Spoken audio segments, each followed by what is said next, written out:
السلام علیکم ورحمۃ اللہ وبرکاتہ۔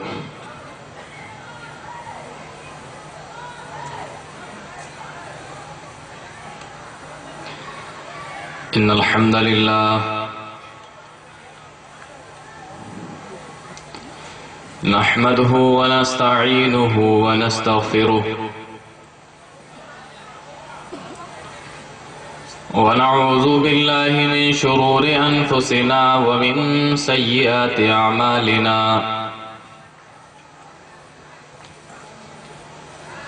من يهده الله فلا مضل له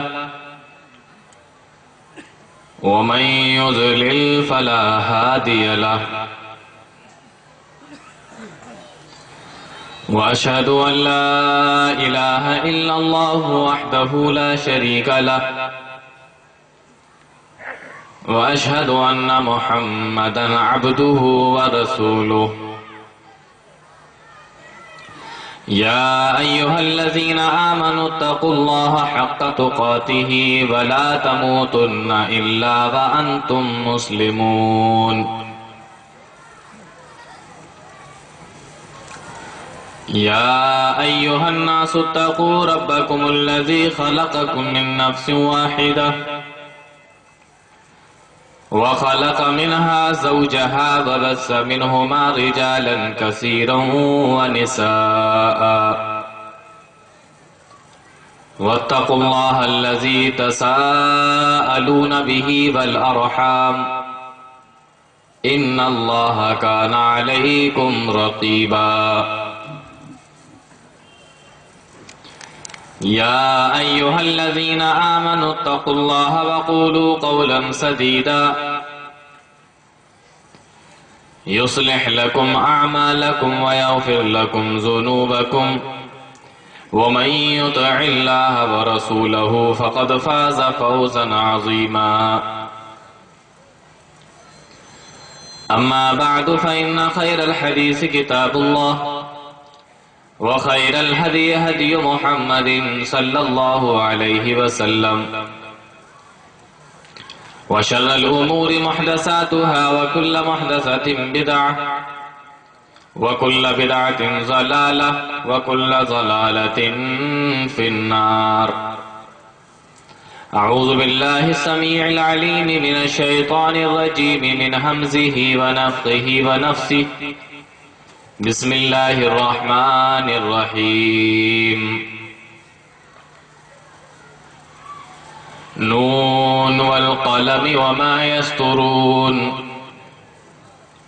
ما أنت بنعمة ربك بمجنون، وإن لك لأجرا غير ممنون، وإنك لعلى خلق عظيم۔ رب اشرح لي صدري ويسر لي أمري واحلل عقدة من لساني يفقهوا قولي، رب زدني علما، سبحانك لا علم لنا إلا ما علمتنا إنك أنت العليم الحكيم۔ اللهم أرنا الحق حقا وارزقنا اتباعه، وأرنا الباطل باطلا وارزقنا اجتنابه، آمين۔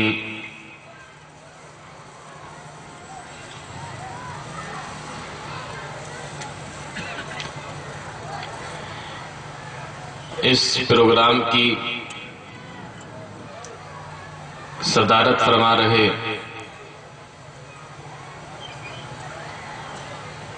امیر شہر جمعیت اہل حدیث مئو فضیلت الشیخ جناب مولانا سہیل احمد صاحب حفظہ اللہ،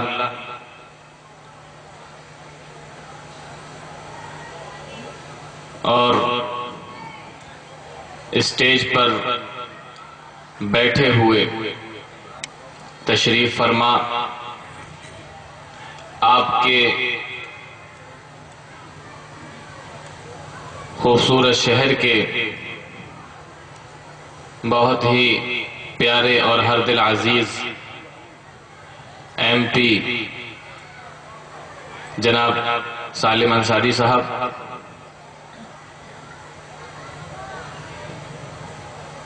اور سابق چیئرمین جناب طیب پالکی صاحب، اسٹیج پر موجود معزز علماء اکرام، محترم سامعین، پردہ نشین خواتین، آپ کے شہر میں پہلی بار میرا آنا ہوا۔ کچھ ایسی باتیں سوچا بتاؤں آپ لوگوں کو جس سے آپ کا بھی فائدہ ہو، ہمارا بھی فائدہ ہو، صرف دنیا ہی کا نہیں بلکہ آخرت کا بھی فائدہ۔ آپ لوگوں نے پہلی بار مجھے دیکھا ہوگا، ہو سکتا ہے کہ نام بھی پہلی بار سنا ہو، لیکن آپ کے اسٹیج پر پیچھے جو بینر لگا ہوا ہے اس پر سارے نام لکھے ہوئے ہیں، اس میں میرا بھی نام ہے، لیکن آپ کا یہ جو محلہ ہے ظفر نگر، یہی نام ہے نا جی؟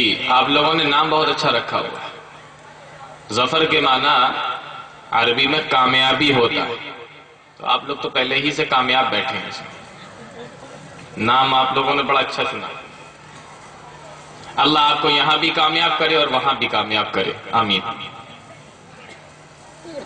آج جس موضوع کے تحت آپ لوگوں سے کچھ باتیں کرنی ہیں،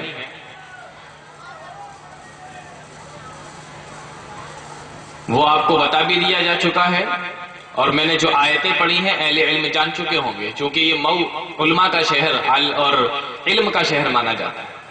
جیسا کہ ابھی آپ کو ایم پی صاحب بتا بھی رہے تھے، میں نے قرآن کریم کی جو سورت کی چند آیتیں پڑھی ہیں، اب بات آئی ہے تو میں چاہتا ہوں کہ اپنی بات کو یہیں سے شروع کر دوں، ورنہ علم کے تعلق سے بڑی اچھی باتیں آپ لوگوں کو ابھی بتائی جا چکی ہیں۔ یہ جو سورت جس کی میں نے چند آیتیں پڑھی ہیں آپ کے سامنے، موضوع تو میرا وہی ہے جو آپ کو بتایا جا چکا ہے، لیکن جانتے ہیں آپ اس سورت کا نام کیا ہے جس کی میں نے آیتیں پڑھی؟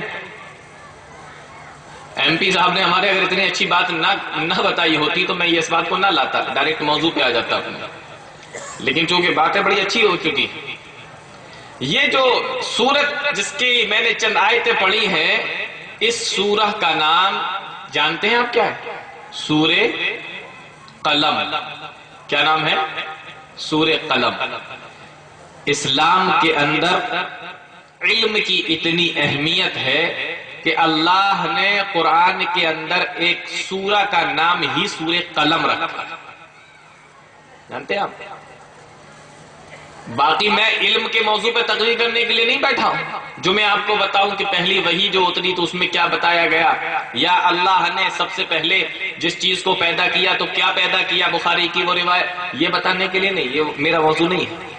لیکن میں نے جو سورت میں سے چند آیتیں پڑھی ہیں، اس سورہ کا نام ہی سورہ قلم اللہ رب العالمین نے رکھا، جس سے اندازہ کیا جا سکتا ہے کہ اسلام کے اندر علم کی کتنی اہمیت ہے، اور اللہ کی نظر میں علم کا کیا مقام و مرتبہ ہے کہ اللہ نے اپنی کتاب کے اندر ایک سورہ کا نام ہی سورہ قلم رکھا ہے، اس کے ذریعے سے علم کو حاصل کیا جاتا ہے۔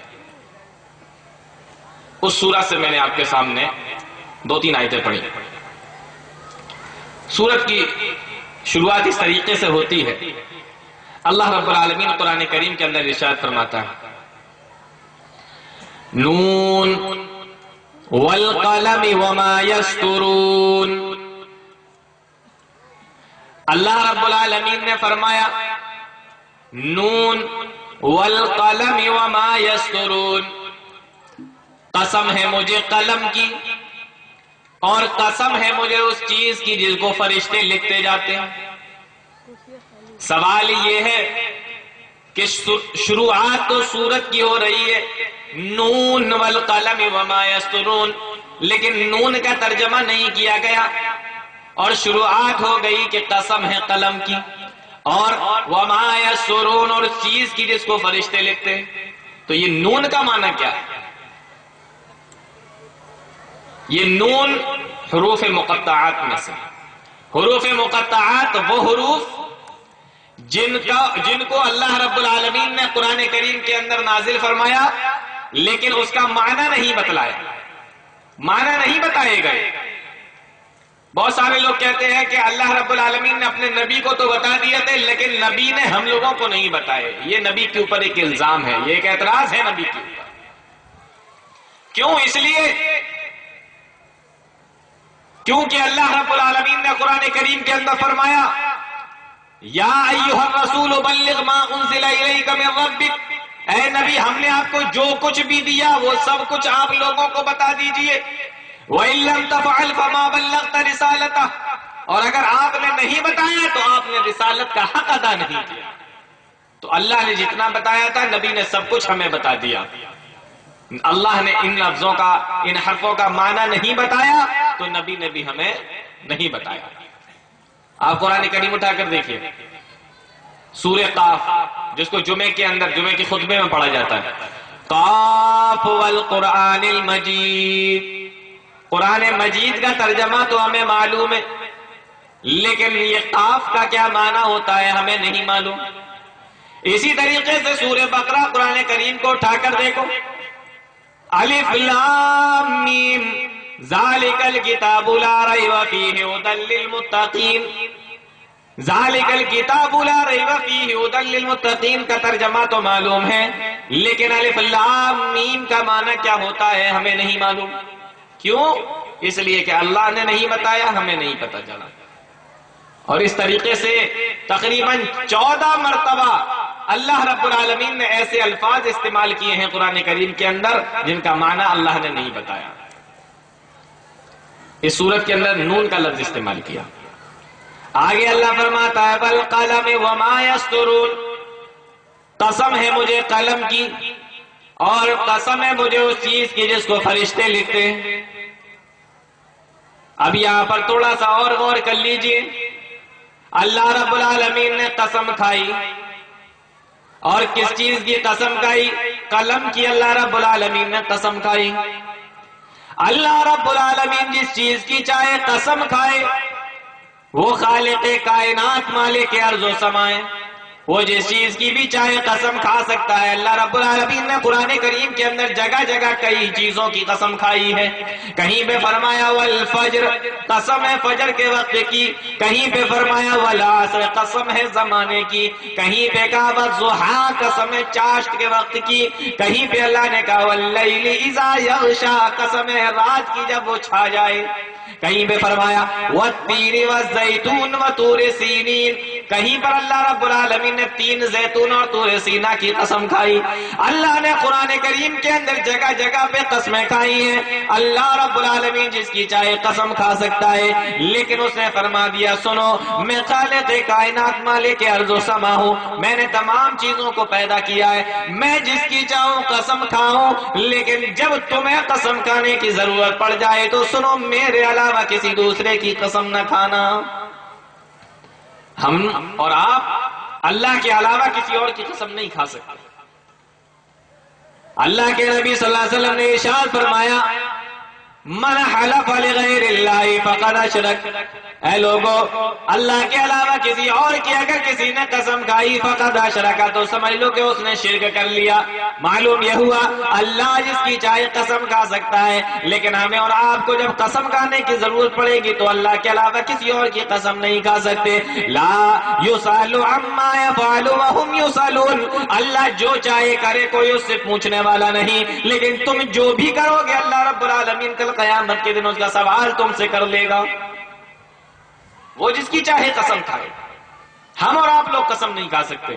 ہمارے معاشرے کے اندر آج دیکھیے اللہ کی قسم تو لوگ بھول گئے، قسم کھائی جاتی ہے ابا کی، قسم کھائی جاتی ہے امی کی، قسم کھائی جاتی ہے بچوں کی، قسم کھائی جاتی ہے روزی کی، قسم کھائی جاتی ہے آج ہمارے معاشرے کے اندر، اپنے سماج کے اندر باپ کی، ماں کی، بھائی کی، اور اپنی، میری، تیری، طرح طرح کی قسمیں آپ کو مل جائیں گی معاشرے کے اندر۔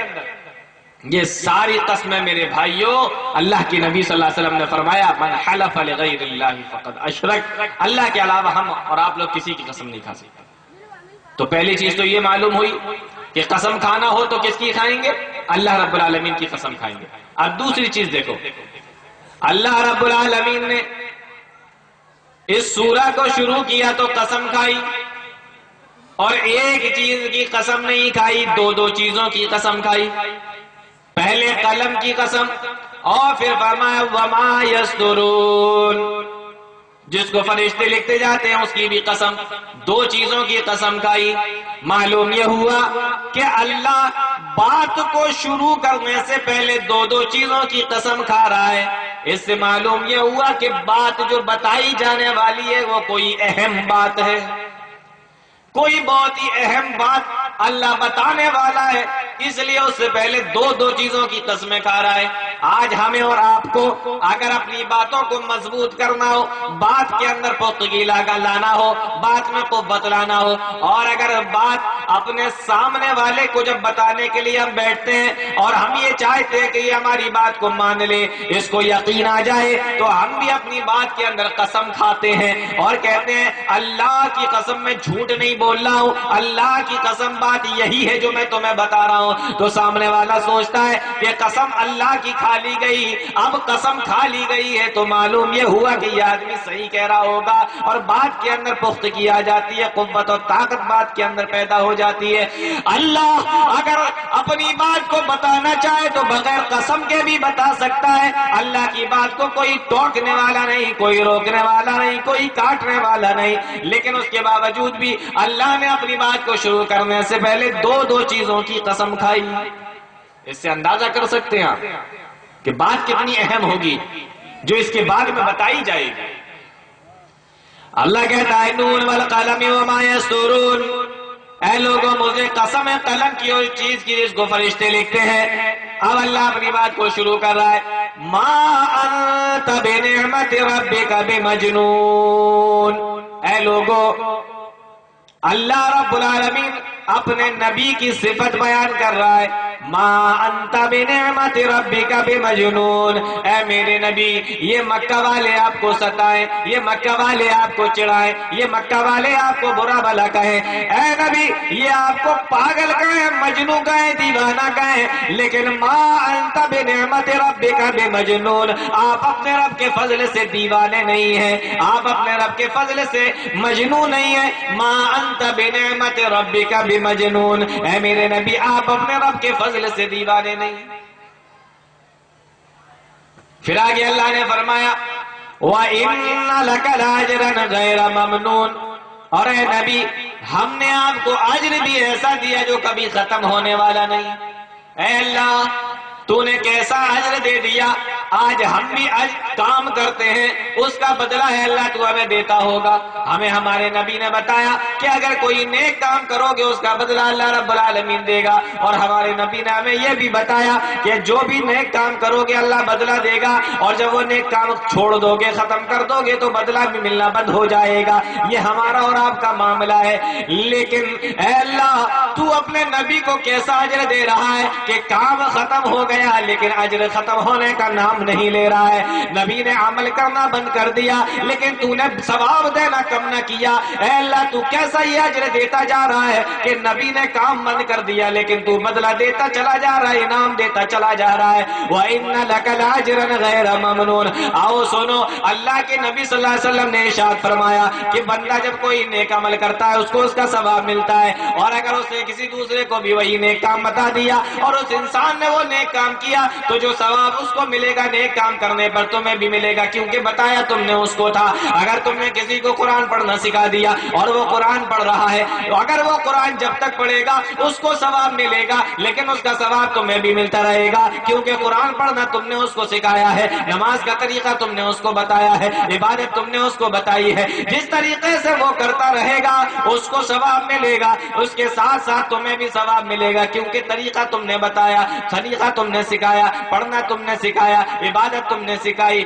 اسی طریقے سے ہمارے نبی جناب محمد رسول اللہ صلی اللہ علیہ وسلم کی زندگی کو اٹھا کر دیکھو، آج 7 ارب سے زیادہ کی آبادی والا آبادی والی یہ دھرتی، یہ زمین، یہ دنیا، اور اس میں 1 ارب سے زیادہ مسلمان آج یہ سارے قرآن پڑھتے ہیں، نمازیں پڑھتے ہیں، دعائیں پڑھتے ہیں، اللہ کی عبادت کرتے ہیں، تو ان کو تو ثواب ملتا ہی ہے، لیکن یہ قرآن ہمیں کس نے دیا؟ یہ قرآن ہمیں کس کی وجہ سے ملا؟ یہ نمازیں ہمیں کس کی وجہ سے ملی؟ یہ نمازوں کا طریقہ ہمیں کس نے سکھایا؟ یہ عبادتوں کا طریقہ ہمیں کس نے بتایا؟ جناب محمد رسول اللہ صلی اللہ علیہ وسلم نے۔ تو جب سے نبی اسلام کو لے کر آئے، جب سے نبی نمازوں کو لے کر آئے، جب سے نبی قرآن کو لے کر آئے، اور جب سے یہ مسلمان قرآن کو پڑھ رہے ہیں، عبادتیں کر رہے ہیں، نمازوں کو پڑھ رہے ہیں، جب تک قیامت کی صبح تک، جب تک یہ مسلمان یہ تمام کام کرتے رہیں گے، ان کو پڑھنے کا ثواب ملے گا، ان کو تلاوت کا ثواب ملے گا، ان کو عبادت کا ثواب ملے گا، اور ان کے ساتھ ساتھ عبادت کا ثواب جناب محمد رسول اللہ صلی اللہ علیہ وسلم کو بھی ملے گا، کیونکہ عبادتوں کا طریقہ نبی نے بتایا، تلاوتوں کا طریقہ نبی نے سکھایا، نماز نبی لے کر آئے، قرآن نبی لے کر آئے۔ اللہ نے فرمایا وَإِنَّ لَكَ لَأَجْرًا غَيْرَ مَمْنُونٍ، اے نبی ہم نے آپ کو ایسا اجر دیا ہے، ایسا بدلہ دیا ہے جو کبھی ختم ہونے والا نہیں۔ آپ غور کیجئے، ہم جتنے بھی عمل کریں گے ایک حصہ اللہ کے نبی صلی اللہ علیہ وسلم کے بھی نامہ اعمال میں درج ہو رہا ہے۔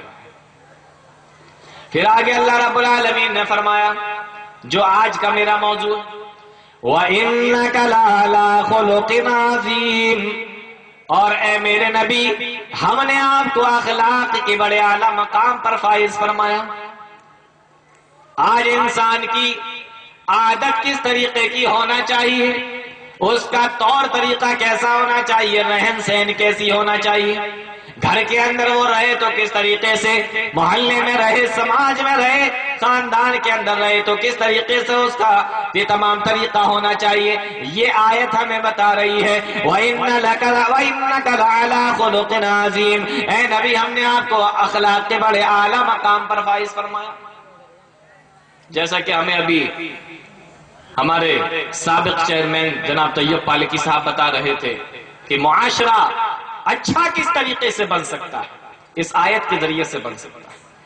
اور نبی کا اخلاق، اللہ جس کو فرما دے کہ صرف اخلاق نہیں، اخلاق عظیم، بہترین اور بہت بڑے اخلاق کا مالک بنا کر اللہ رب العالمین نے بھیجا۔ اب کیسے نہ بھیجتا، آپ امام الانبیاء ہیں، آپ سید الانبیاء ہیں، آپ تمام لوگوں کے سردار ہیں، تو مقام و مرتبہ جتنا بڑا، رتبہ جتنا بڑا، اخلاق بھی اتنا ہی بڑا۔ فرمایا وَإِنَّكَ لَعَلَىٰ خُلُقٍ عَظِيمٍ، اے نبی ہم نے آپ کو اخلاق کے بڑے اعلیٰ مقام پر فائز فرمایا۔ آئیے ذرا دیکھ لیتے ہیں حدیث کی روشنی میں آپ کتنے بڑے اخلاق کے مالک تھے، آپ کا طور طریقہ کیا ہوتا تھا، آپ کا رہن سہن، آپ کا چال و چلن، آپ کا عادت، آپ کی تمام چیزیں کس طریقے سے ہوتی تھی۔ ایک آدمی اللہ کے نبی صلی اللہ علیہ وسلم کی بیوی حضرت عائشہ صدیقہ رضی اللہ تعالیٰ عنہ کے پاس میں تشریف لاتا ہے، آیا اور آنے کے بعد میں کہنے لگا اے اماں عائشہ ذرا یہ بتائیے کہ اللہ کے نبی صلی اللہ علیہ وسلم کے اخلاق کیسے تھے، ہمارے نبی کے اخلاق کیسے تھے، ہمارے نبی کا طور طریقہ کیسا تھا، آپ کا چال و چلن کیسا تھا، آپ کس طریقے سے رہتے تھے، آپ کا سلوک کس طریقے سے تمام لوگوں کے ساتھ میں ہوا کرتا تھا۔ جب اس نے یہ سوال کیا تو ہماری ماں، آپ کی ماں، سارے مومنوں مسلمانوں کی ماں اماں عائشہ صدیقہ رضی اللہ تعالیٰ عنہ نے جواب دیا، وہ سوال کرنے والے اور پوچھنے والے ذرا یہ تو بتا الیس تقرأ کتاب اللہ، الیس تقرأ کتاب اللہ، کیا تو نے اللہ کی کتاب کو نہیں پڑھا، کیا تو نے اللہ کے قرآن کو نہیں پڑھا ہے؟ وہ سوال کرنے والا جواب دیتا ہے اے اماں عائشہ قرآن تو میں روزانہ پڑھتا ہوں، قرآن کی تلاوت تو میں روزانہ کرتا ہوں، میں روزانہ قرآن کو پڑھتا ہوں۔ اماں عائشہ کہنے لگی پھر بھی تو اللہ کے نبی کے اخلاق کے بارے میں مجھ سے پوچھ رہا ہے، سن لے جو کچھ قرآن کے اندر ہے وہی ہمارے نبی کے اخلاق تھے، کانا خلقہ القرآن، جو کچھ قرآن کے اندر اللہ رب العالمین نے بیان کر دیا وہی ہمارے نبی جناب محمد رسول اللہ صلی اللہ علیہ وسلم کے اخلاق تھے۔ قرآن نے جیسے بتا دیا کہاں بیٹھنا ہے، کیسے بیٹھنا ہے، کتنا بولنا ہے، کس کے سامنے کیسے بولنا ہے، پڑوسیوں کے ساتھ میں کیسے رہنا ہے، گھر والوں کے ساتھ میں کیسے رہنا ہے، سماج میں کیسے رہنا ہے، معاشرے میں کیسے رہنا ہے، جو کچھ قرآن نے بتا دیا، جیسے قرآن نے بتا دیا، اللہ کے نبی صلی اللہ علیہ وسلم اپنی پوری زندگی اسی طریقے سے گزار کے گئے۔ یہ باتیں بڑی آسان لگتی ہیں سننے میں، ہم نے سنایا، آپ نے سن لیا، آپ سوچ رہے ہوں گے کہ یہ کون سی بڑی بات ہے، اللہ کے نبی صلی اللہ علیہ وسلم قرآن کے مطابق اپنی زندگی گزار کے چلے گئے، لیکن جب عملی زندگی میں اس کو لے کر آؤ تو پتہ چلتا ہے کہ یہ کتنا مشکل کام ہے۔ میں آپ سے سوال کرتا ہوں اور سارے لوگوں کے لیے یہ سوال ہے، ہم نے آج تک اللہ کے نبی صلی اللہ علیہ وسلم کی کوئی بھی آدمی کھڑا ہو کر اتنے بڑے مجمع کے اندر مجھے یہ بتا دے کہ ہم نے آج تک نبی کی ایک سنت جس کو میں نے جب سے ہوش سنبھالا، جب سے میں بالغ ہوا، جب سے میں مکلف ہوا، میں نے نبی کی اس سنت کو کبھی نہیں چھوڑا، ایک سنت کا میں دعویٰ آپ سے کرتا ہوں، کوئی بتا دے کہ مجھ سے غلطیاں ہوتی رہتی ہیں، خطائیں ہوتی رہتی ہیں، سنتیں چھوٹتی رہتی ہیں، لیکن یہ ایک سنت ایسی ہے کہ آج تک میں نے اس سنت کو کبھی نہیں چھوڑا ہے، پورے مجمع کے لیے چیلنج ہے۔ آپ کہیں گے کہ نہیں ایسا نہیں ہوتا، میں بڑی چھوٹی سی مثال آپ کو دیتا ہوں۔ اللہ کے نبی صلی اللہ علیہ وسلم نے فرمایا جب کھانا کھانے کے لیے بیٹھو تو کیا پڑھو؟ بسم اللہ پڑھ لیا کرو۔ جب کھانا کھانے کے لیے بیٹھو تو بسم اللہ پڑھ لیا کرو۔ میں آپ سے پوچھتا ہوں، کوئی آدمی اس پورے مجمع کے اندر یہ کہہ سکتا ہے کہ نبی کی اتنی چھوٹی سی سنت کہ کھانا کے لیے بیٹھو تو بسم اللہ پڑھ لو، مجھ سے آج تک کبھی نہیں چھوٹی ہے، اس سنت پہ میں نے ہمیشہ عمل کیا، کبھی نہیں چھوڑا، یہ چھوٹی سی سنت۔ آپ کہیں گے نہیں کبھی بھول بھی جاتا ہے، آپ کہیں گے کبھی یاد، ارے بھولو گے نہیں تو نبی کی دوسری سنت بسم اللہ اول ہو آخر پہ عمل کیسے ہوگا؟ کبھی کبھی تو ایسا ہوتا ہے پورا کھانا کھا لیا اور ڈکار بھی آ گئی، اب یاد آتا ہے تو سمجھ میں نہیں آتا کہ کھانے سے پہلے کی دعا پڑھے یا کھانے کے بعد کی دعا پڑھے۔ یہ ماحول اور یہ عالم پہنچ جاتا ہے ہمارا اور آپ کا، تو ہم اور آپ جو سننے میں اتنا آسان لگ رہا ہے کہ نبی قرآن کے مطابق اپنی پوری زندگی گزار کے گئے، ہم یہاں ایک سنت کے اوپر پوری زندگی میں پورے طریقے پہ عمل نہیں کر پاتے۔ آئیے اللہ کے نبی صلی اللہ علیہ وسلم کے اخلاق کیسے تھے، یہ تو اما عائشہ کی روایت تھی جو مسلم شریف کے اندر میں نے آپ لوگوں کے سامنے بیان کر دی۔ ایک تابعی ہے جن کا نام عطا ابن یسار ہے، وہ ایک مشہور صحابی عبداللہ ابن عمرو ابن عاص رضی اللہ تعالیٰ عنہ کے پاس میں تشریف لاتے ہیں۔ عبداللہ ابن عمرو ابن عاص کے پاس میں آئے، ایک صحابی اور ایک تابعی ہے۔ تابعی آپ لوگ جانتے ہوں گے کسے کہتے ہیں، اور صحابی بھی آپ لوگ جانتے ہوں گے کسے کہتے ہیں۔ جس نے نبی کو دیکھا ہو، نبی سے ملاقات کی ہو حالت اسلام میں وہ صحابی، اور جس نے صحابی سے ملاقات کی ہو، صحابی کو دیکھا ہو، وہ تابعی۔ عطا ابن یسار عبداللہ ابن عمرو ابن عاص کے پاس میں آئے اور آ کر کہنے لگے کہ مجھے کچھ آپ سے باتیں کرنی ہیں، کچھ سوال مجھے آپ سے کرنا ہے۔ اور یہ صحابی رسول وہ صحابی ہیں جن کے بارے میں حدیثوں کے اندر آتا ہے اللہ کے نبی صلی اللہ علیہ وسلم جب کچھ بتایا کرتے تھے تو یہ لکھ لیا کرتے تھے۔ کسی نے ان سے کہہ دیا کہ تم ہر بات اللہ کے نبی صلی اللہ علیہ وسلم کی نہ لکھا کرو، اللہ کے نبی صلی اللہ علیہ وسلم انسان ہے، بشر ہے، غصے میں بھی کبھی بولتے ہیں، کبھی خوشی میں بھی بولتے ہیں، اور تم ساری باتیں اللہ کے نبی صلی اللہ علیہ وسلم کی لکھ لیتے ہو، تو ساری باتیں نبی کی نہ لکھا کرو۔ عبداللہ ابن عمرو ابن عاص کہتے ہیں میں نے لکھنا چھوڑ دیا، اور ایک موقع پہ اللہ کے نبی صلی اللہ علیہ وسلم کے سامنے جا کے میں نے اس کا تذکرہ کیا۔ اللہ کے نبی صلی اللہ علیہ وسلم نے جب یہ بات سنی، حضرت عبداللہ ابن عمرو ابن عاص کہتے ہیں کہ میرے نبی نے اپنی زبان مبارک کو باہر نکالا، انگلی سے اس کی طرف اشارہ کیا اور فرمایا اے عبداللہ، اللہ کی کی قسم تم میری ہر بات کو لکھ لیا کرو، چاہے میں غصے میں بولوں چاہے میں خوشی میں بولوں، اللہ کی قسم اس زبان سے حق کے علاوہ کوئی دوسری بات نہیں نکلتی، حق کے علاوہ کچھ اور نہیں نکلتا۔ میں غصے میں بھی بولوں تب بھی حق ہی زبان سے نکلے گا، میں خوشی میں بولوں تب بھی زبان سے حق ہی نکلے گا۔ یہ اللہ کے نبی صلی اللہ علیہ وسلم کا اخلاق تھا۔ ہم اور آپ لوگ کبھی غصے میں آتے ہیں تو کتنا نکلتا ہے اور کیا کیا نکلتا ہے یہ بتانے کی ہمیں ضرورت نہیں، ہر انسان جانتا ہے۔ سامنے کون کھڑا ہے، باپ ہے، بڑا بھائی ہے، ماں ہے، کس کو کہہ رہے ہیں، کیسے کہہ رہے ہیں، سب بھول جاتے ہیں۔ نبی فرماتے ہیں حق کے علاوہ میری زبان سے کچھ نہیں نکلتا۔ عبداللہ ابن عمرو ابن عاص کہتے ہیں میں نے پھر سے لکھنا شروع کر دیا۔ یہ وہ صحابی رسول ہے کہ نبی کی زندگی میں بھی حدیثوں کو لکھا کرتے تھے۔ آج اعتراض کیا جاتا ہے کہ حدیثوں کو نبی کے انتقال کے 200 سال کے بعد میں لکھا گیا۔ آؤ ثبوت دیکھ لو، اللہ کے نبی صلی اللہ علیہ وسلم کے زمانے میں بھی صحابہ کرام حدیثوں کو لکھا کرتے تھے۔ حدیث سے بہکانے کے لیے لوگ یہ کہتے ہیں کہ حدیثوں پہ کیوں عمل کرتے ہو، حدیثیں تو نبی کے انتقال کے 200 سال کے بعد میں لکھی گئی ہیں۔ بلکہ اگر آپ دیکھیں گے تو آپ کو معلوم ہوگا کہ یہ صحابی لکھا کرتے تھے اور کچھ صحابہ کے بارے میں اللہ کے نبی نے لکھوا کر ان کو حدیثیں دی ہیں۔ تو ان حدیثیں نبی کے زمانے میں بھی لکھی جایا کرتی تھی۔ میرے بھائیوں، نبی کی حدیث سے لوگوں کو بہکانے کی، برگلانے کی اور ان سے منہ موڑنے کی کوشش مت کرو۔ جتنا کہ یقین رکھنا اور ایمان رکھنا قرآن کے اوپر ضروری ہے، اتنا ہی ایمان رکھنا اور یقین رکھنا جناب محمد رسول اللہ صلی اللہ علیہ وسلم کی حدیثوں پر بھی ضروری ہے۔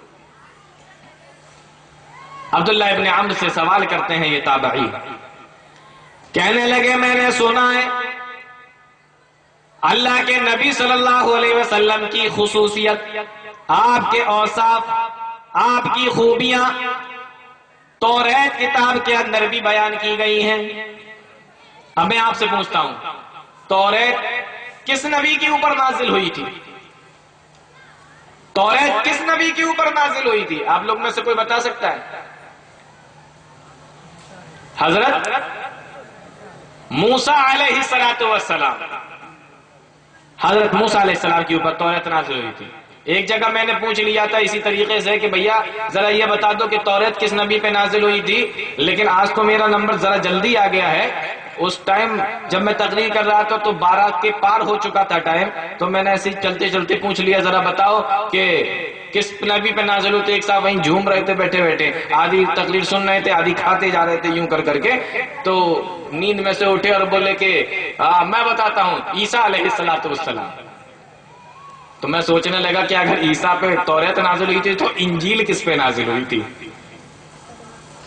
کبھی کبھی ہو جاتا ہے، آدمی نیند میں ہوتا ہے تو سمجھ میں نہیں آتا کہ پیاز کہا جا رہا ہے یا بیاز کہا جا رہا ہے، تو پھر وہ اسی عورت کی طرح حساب ہوگا کہ تقریر سننے کے بعد گھر پہ گئی اور جا کے سوری پیاز نکال کر اس نے کچن میں سے اور گھر میں سے نکال کے باہر پھینک دیا۔ اس کا آدمی تقریر سن کے آیا، گھر میں پہنچا، دیکھا ارے بیوی رات میں یہ کیا پیاز باہر پھینکنے پہ لگی ہوئی ہے۔ پوچھا بیوی یہ پیاز باہر کیوں پھینک رہی ہو؟ کہا رے ابھی تقریر نہیں سنی تم نے؟ مولانا صاحب بتا رہے تھے کہ جس نے پیاز کھائی اس نے اللہ اور اس کے رسول سے جنگ کی، اور جس نے پیاز کھائی اس نے جو بتایا کہ اسلام کے اندر حرام۔ اللہ کی بندی کو پیاز نہیں وہ بیاز بتا رہے تھے، سود بیاز کی بات چل رہی تھی، پیاز کی بات نہیں چل رہی تھی۔ تو یہ وہ ہوتا ہے جب آدمی آدھی تقریر سنتا ہے اور آدمی تقریر یوں کھاتا جاتا ہے یوں کر کے۔ تو ابھی تو ایسا ماحول نہیں آیا۔ موسیٰ علیہ السلام کے اوپر کتاب نازل ہوئی توریت، تو کہا یہ بتائیے کہ اس کتاب کے اندر میں نے سنا ہے اللہ کے نبی صلی اللہ علیہ وسلم کی خوبیاں بتائی گئی، تعریفیں بتائی گئی، آپ کی صفت بیان کی گئی ہے۔ عبداللہ ابن عمرو ابن عاص کہتے ہیں کہ ہاں یہودیوں کے اوپر جو کتاب حضرت موسیٰ علیہ السلام لے کر آئے تھے، اللہ نے اس کتاب کے اندر بتا دیا تھا کہ آخری نبی جو اس دنیا کے اندر آئیں گے، آخری نبی جو اس دنیا کے اندر آئیں گے، ان کی خوبیاں یہ ہیں، ان کی تعریفیں یہ ہیں، ان کے اوصاف یہ ہیں۔ کہا وہ اوصاف ہمیں بھی بتاؤ، کہا ان نبی کے اوصاف توریت کے اندر یہ بیان کیے گئے تھے، لیس بفظ ولا غلیظ ولا سخاب بالاسواق ولا يدفع السیئات بالسیئات ولكن يعفو ويصفح، لیس بفظ ولا غلیظ، کہ وہ جو آخری نبی آنے والے ہوں گے وہ بد اخلاق نہیں ہوں گے اور سخت دل بھی نہیں ہوں گے، زبان کے بڑے میٹھے ہوں گے، زبان کے بڑے پیارے ہوں گے اور دل کے بڑے نرم ہوں گے۔ اللہ کے نبی صلی اللہ علیہ وسلم کی یہ خوبیاں توریت کے اندر پہلے ہی سے بتا دی گئی تھی کہ آخری نبی جب دنیا کے اندر آئیں گے تو ان کی خوبیاں یہ ہیں، ان کی تعریف یہ ہے، ان کی صفت یہ ہے، ان کے اوصاف یہ ہیں، یہ پہلے ہی سے بتا دیے گئے تھے۔ اب میرے بھائیوں، میں آپ سے کہتا ہوں، اللہ کے نبی صلی اللہ علیہ وسلم کی یہ صفت تھی کہ آپ زبان کے بڑے میٹھے تھے اور دل کے بڑے نرم تھے۔ اگر آج بھی کوئی آدمی نمازوں کا پڑھنے والا ہو، روزوں کا رکھنے والا ہو، حج بھی کر کے آیا ہو، تہجد گزار بھی ہو، لیکن اس کی زبان میٹھی نہیں ہے، زبان پہ اس کے کانٹے لگے ہوئے ہیں اور جب بھی بات کرتا ہے تو لوگوں کو ناراض کر دیتا ہے، دل بھی اس کا بڑا سخت ہے، اس کو جلدی سے رحم نہیں آتا، اللہ کی قسم وہ سب کچھ تو ہو سکتا ہے لیکن مومن نہیں ہو سکتا۔ اگر وہ نمازیں پڑھنے والا ہے تو ریاکار ہے، اگر وہ تہجد گزار ہے تو وہ لوگوں کو دکھانے کے لیے نمازیں پڑھ رہا ہے، تہجد پڑھ رہا ہے، کیونکہ اللہ کے نبی صلی اللہ علیہ وسلم نے ارشاد فرمایا مومن ہوگا تو زبان بھی اس کی بڑی پیاری ہوگی اور دل بھی اس کا بڑا نرم ہوگا، لیکن اس کا دل بھی بڑا سخت ہے اور اس کی زبان بھی بڑی کٹر ہے، اس کی زبان کے اندر بھی بڑی سختی ہے۔ تو یہ سب کچھ تو ہو سکتا ہے لیکن مومن نہیں ہو سکتا۔ ڈھونگ کر رہا ہے، دکھاوا کر رہا ہے، لوگ دیکھیں کہ نماز پڑھتا ہے، تہجد پڑھتا ہے۔ فرمایا اور ان نبی کی خوبی یہ بھی ہوگی ولا غلیظ ولا سخاب بالاسواق، اور بازاروں میں زور زور سے باتیں نہیں کرتے ہوں گے، ولا يدفع السیئات بالسیئہ، اور برائی کا بدلہ برائی سے دینے والے نہیں ہوں گے، ولکن یعفو ویصفح، اور اگر کوئی ان کے ساتھ میں برا سلوک بھی کرے گا، فرمایا ولکن یعفو ویصفح، تو نبی درگزر سے کام لیں گے، معاف کر دیں گے، معافی سے کام چلانے والے ہوں گے۔ کیا فرمایا؟ درگزر سے کام لیں گے۔ درگزر جانتے ہیں آپ لوگ کس کو کہتے ہیں؟ کبھی کبھی کچھ الفاظ ایسے آ جاتے ہیں جو بتانا پڑتے ہیں۔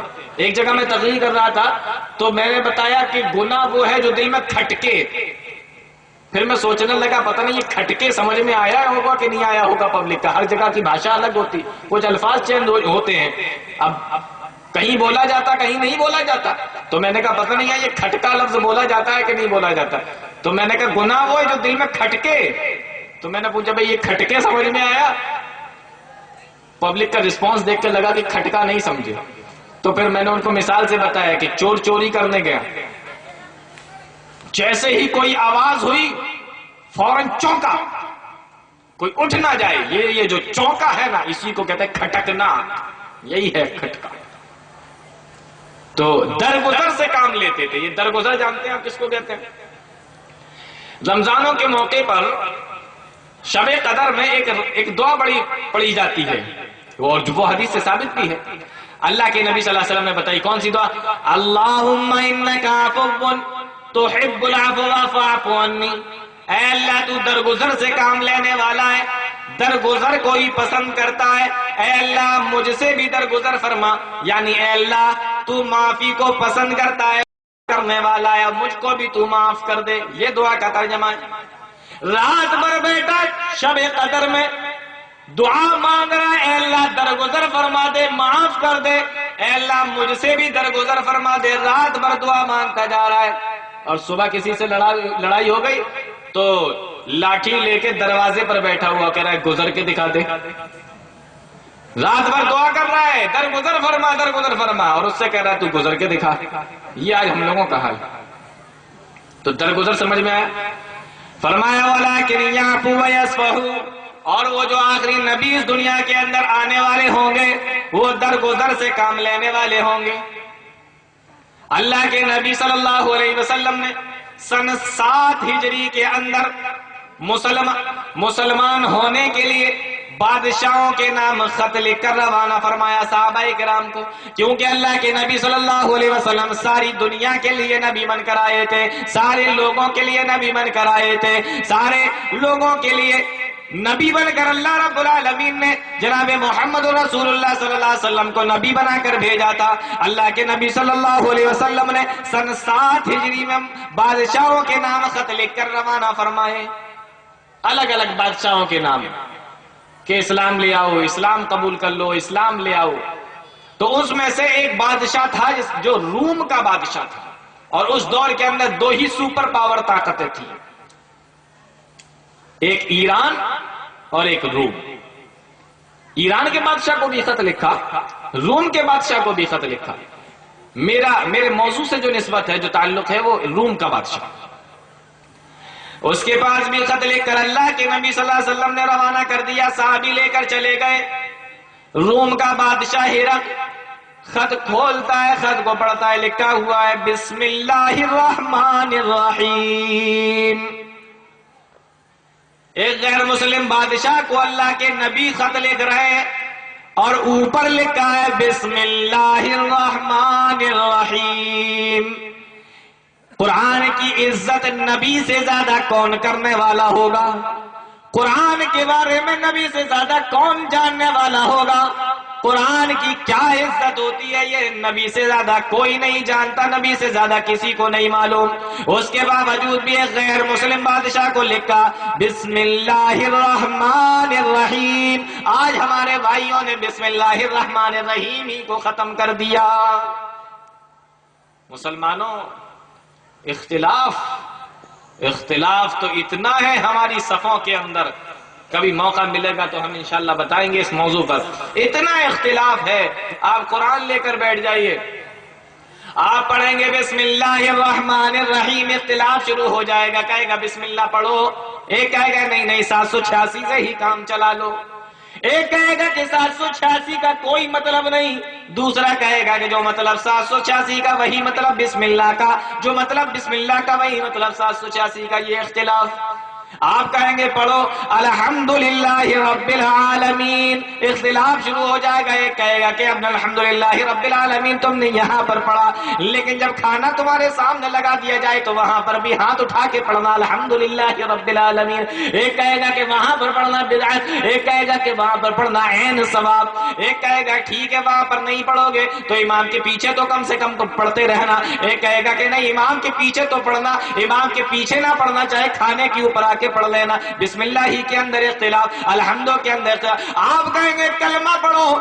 ایک آدمی کلمہ پڑھے گا لا الہ الا اللہ محمد رسول اللہ، اللہ کے علاوہ کوئی عبادت کے لائق نہیں اور محمد رسول اللہ صلی اللہ علیہ وسلم اللہ کے رسول ہے، اختلاف شروع ہو گیا۔ ایک کہے گا اللہ کے رسول ہے، آپ کہیں گے کہ ہاں، ایک کہے گا اللہ کے رسول تھے، ایک کہے گا ہیں، ایک کہے گا کہ تھے، یہ اختلاف شروع ہو گیا۔ میرے بھائیو، کلمے کے اندر اختلاف، بسم اللہ کے اندر اختلاف، الحمدللہ کے اندر اختلاف، جس کو پڑھے بغیر اسلام مسلمان انسان مسلمان نہیں ہو سکتا، اس لا الہ الا اللہ میں بھی اختلاف۔ میرے بھائیو، اختلاف کیا یہ حال ہو چکا ہے آج ہماری صفوں کے درمیان، آج ہم لوگوں کے درمیان میں اختلاف کا یہ معاملہ ہے، کتنا اختلاف بڑھتا چلا جا رہا ہے میرے بھائیو۔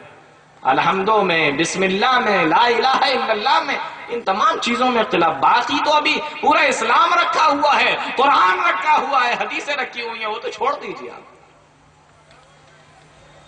ہم لوگوں نے یہ حالت بنا دی، جبکہ اسلام اتحاد چاہتا ہے، اسلام اتحاد کو لے کر آیا، اتحاد چاہتا ہے۔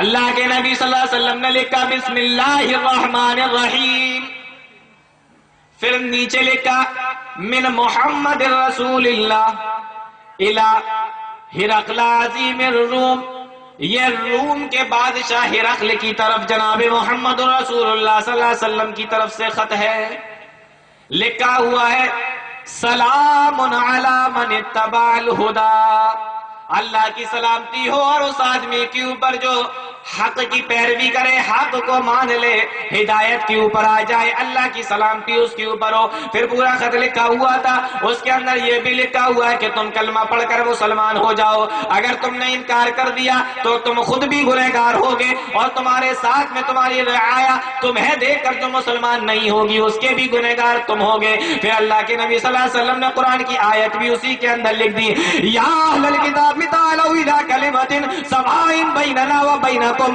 الا نعبد الا اللہ، اس کلمے کی طرف آ جاؤ جس کی طرف موسیٰ نے بھی تمہیں بلایا تھا، عیسیٰ نے بھی تمہیں بلایا تھا، اور میں جناب محمد رسول اللہ بھی تمہیں بلا رہا ہوں، لا اللہ نعبد الا اللہ، کہ اللہ کے علاوہ کوئی عبادت کے لائق نہیں ہے۔ یہ خط لکھ کر اللہ کے نبی صلی اللہ علیہ وسلم نے جب صحابی کو بھیجا، روم کے بادشاہ نے خط کو پڑھا، وہ بھی جانتا تھا کہ ایک نبی آنے والے ہیں، اس نے بھی اپنے نبی کی کتابوں کو پڑھ رکھا تھا، اور وہ بھی جانتا تھا کہ ایک نبی اس دنیا کے اندر باقی ہیں۔ اس نے جب خط کو پڑھا سمجھ گیا کہ نبی کا خط ہے اور نبی کے آنے کا وقت بھی ہو چکا ہے۔ اس نے کہا کہ میں اور زیادہ تصدیق کرنا چاہتا ہوں، اپنے فوجیوں سے کہتا ہے کہ ذرا چلے جاؤ اور جا کر دیکھو اگر کہیں پر ملک عرب کے کوئی شخص، کوئی آدمی تمہیں مل جائے تو اس کو میرے پاس میں لے کر آؤ۔ فوجی چلے گئے ڈھونڈنے کے لیے۔ ملک شام میں عرب کے کچھ لوگ اپنا مال بیچ رہے تھے، اور آپ کو معلوم ہے مکہ کے لوگ، عرب کے لوگ اپنا مال بیچنے کے لیے ملک شام جایا کرتے تھے۔ اللہ کے نبی صلی اللہ علیہ وسلم خود ملک شام گئے تھے حضرت خدیجہ کا مال لے کر، تجارت کا مال لے کر۔ فوجی آتے ہیں، پوچھتے ہیں کہاں کے رہنے والے ہو؟ یہ کہتے ہیں ہم عرب کے رہنے والے۔ فوجی کہنے لگے عرب میں کس جگہ کے رہنے والے ہو؟ تو یہ جواب دیتے ہیں کہ ہم ملک عرب کے اندر مکہ شہر کے رہنے والے ہیں۔ فوجی کہنے لگے تم مکہ کے رہنے والے ہو تو ذرا یہ بتاؤ کہ تمہارے یہاں جو آخری نبی پیدا ہوئے ہیں جن کا نام محمد صلی اللہ علیہ وسلم ہے، ان میں سے تم میں سے کون ان کو جانتا ہے؟ تو یہ سارے دیکھ کر ایک دوسرے کو دیکھ کے مسکرائے اور کہنے لگے تم جاننے کی بات کرتے ہو، ہمارا یہ جو سردار بیٹھا ہوا یہ تو انہی کے خاندان کا ہے، اس کا نام ابو سفیان ہے۔ ابو سفیان ہے اس کا نام، یہ تو انہی کے خاندان کا، تم جان پہچان کی بات کر رہے ہو، یہ تو خاندان کا۔ فوجی خوش ہو گئے، کہنے لگے چلو میرے بادشاہ نے تمہیں بلایا ہے۔ دربار میں لے کر آئے، بادشاہ نے پوچھا کہ تم میں سے سب سے زیادہ ان کا قریبی کون ہے؟ ابو سفیان کھڑا ہو کر کہنے لگا کہ میں سب سے زیادہ قریبی ہوں۔ میرے بھائیوں غور کیجئے گا، اس وقت تک ابو سفیان نے اسلام قبول نہیں کیا تھا اور جناب محمد رسول اللہ صلی اللہ علیہ وسلم کا سخت دشمن تھا، سخت دشمن۔ کہنے لگا میں اسی خاندان کا ہوں، میں سب سے زیادہ قریبی ہوں۔ بادشاہ نے کہا، ہرقل نے کہا میں تم سے کچھ باتیں پوچھوں گا اور تم صحیح صحیح اس نبی کے بارے میں بتانا۔ ابو سفیان نے کہا ٹھیک ہے میں بتاؤں گا۔ کہا اگر تم جھوٹ بولو گے تو یہ جو تمہارے ساتھ میں تمہارے ساتھی آئے ہیں یہ مجھے صحیح بتا دیں گے، اور ان سے کہا کہ تم مجھے صحیح صحیح بتا دینا، اگر یہ جواب صحیح نہ دے، اگر یہ جھوٹ بولے تو تم صحیح صحیح بتا دینا۔ اب دیکھو بادشاہ تو بادشاہ ہوتا ہے، اس نے ابو سفیان کو آگے کھڑا کر دیا اور باقی لوگوں کو پیچھے کھڑا کر دیا۔ ہمارے یہاں ایک چیز بہت چلتی ہے، اگر 3-4 لوگوں کا گروپ ہو اور سب کو جھوٹ بولنا ہو یا کسی کو بے وقوف بنانا ہو تو آنکھوں میں اشارے ہو جاتے ہیں نا، بس یوں آنکھیں تھوڑی سی نیچی اور سامنے والا سمجھ جاتا ہے کہ ہاں مجھے ہاں میں ہاں ملانا ہے، یہ جھوٹ بولے تو ہمیں بھی ہاں کرنا ہے، یہ سچ بولے تب بھی ہمیں ہاں کرنا ہے۔ تو بادشاہ نے سامنے کھڑا نہیں کیا، کہیں جھوٹ نہ بولنے لگے اور آنکھوں میں اشارے نہ ہو جائیں، ہمیں پتہ بھی نہ چل پائے۔ بادشاہ نے پیچھے کھڑا کیا، جھوٹ بولے گا تو ڈر رہے گا کہ پیچھے والے سچ نہ بول دیں۔ اب بادشاہ سوال کرتا ہے ذرا یہ بتاؤ وہ نبی جو تمہارے درمیان میں آئے ہیں وہ تمہیں کس چیز کا حکم دیتے ہیں؟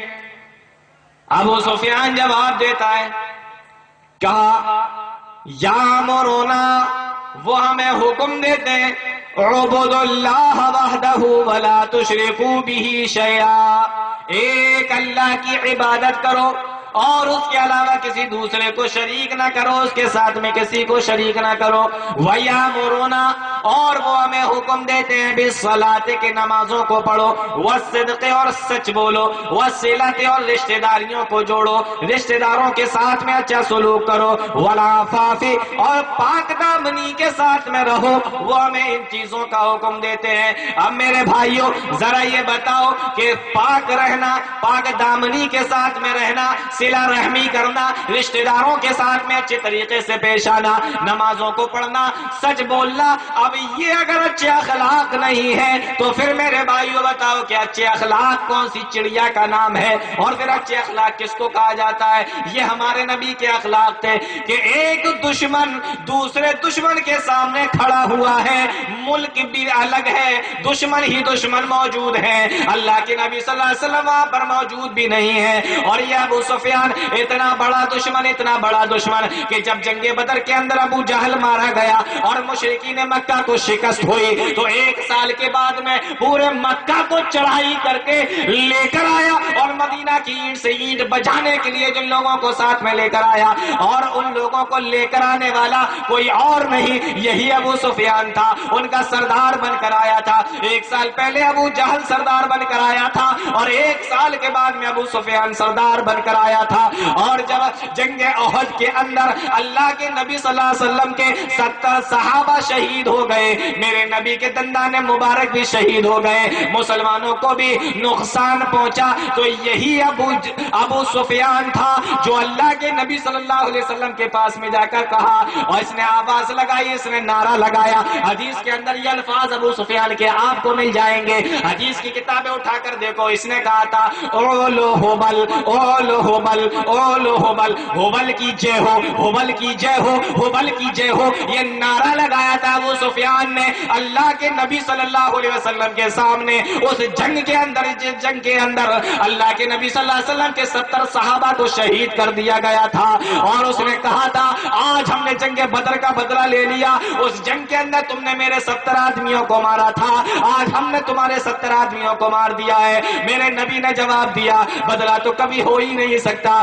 تمہارے جو مرے تھے تو وہ جہنم کے اندر گئے، میرے جو مرے ہیں وہ شہید ہوئے، اور وہ سارے کے سارے جنت کے اندر جائیں گے۔ یہ اللہ کے نبی صلی اللہ علیہ وسلم نے اس کو جواب دیا تھا، اور اسی جنگ کے اندر اس نے کہا تھا اولو ہبل، ہبل کی جے ہو۔ میرے بھائیو یہ نعرہ وہاں سے نکل کر آیا، آج بڑا ہنگامہ مچا ہوا ہے اس نعرے کے اوپر، جے بولا جائے نہ بولا جائے، جو جے کا لفظ ہے نا ہندی زبان میں جے، عربی میں سیم یہی لفظ اولو کا معنی، جو اولو کا ترجمہ ہے وہی جے، ہندی میں جے کہو گے، عربی میں اولو کہو گے اس کو۔ یہ نعرہ اس نے مارا تھا، آج بڑا یہ ہنگامہ مچا ہوا ہے، بھارت ماتا کی جے بولا جائے یا نہ بولا جائے، یہ جے کا نعرہ وہاں سے نکلا، اس نے کہا تھا اولو ہبل۔ تو میرے نبی نے کیا کہا تھا؟ میرے نبی نے جواب دیا، اس نے کہا اولو ہبل۔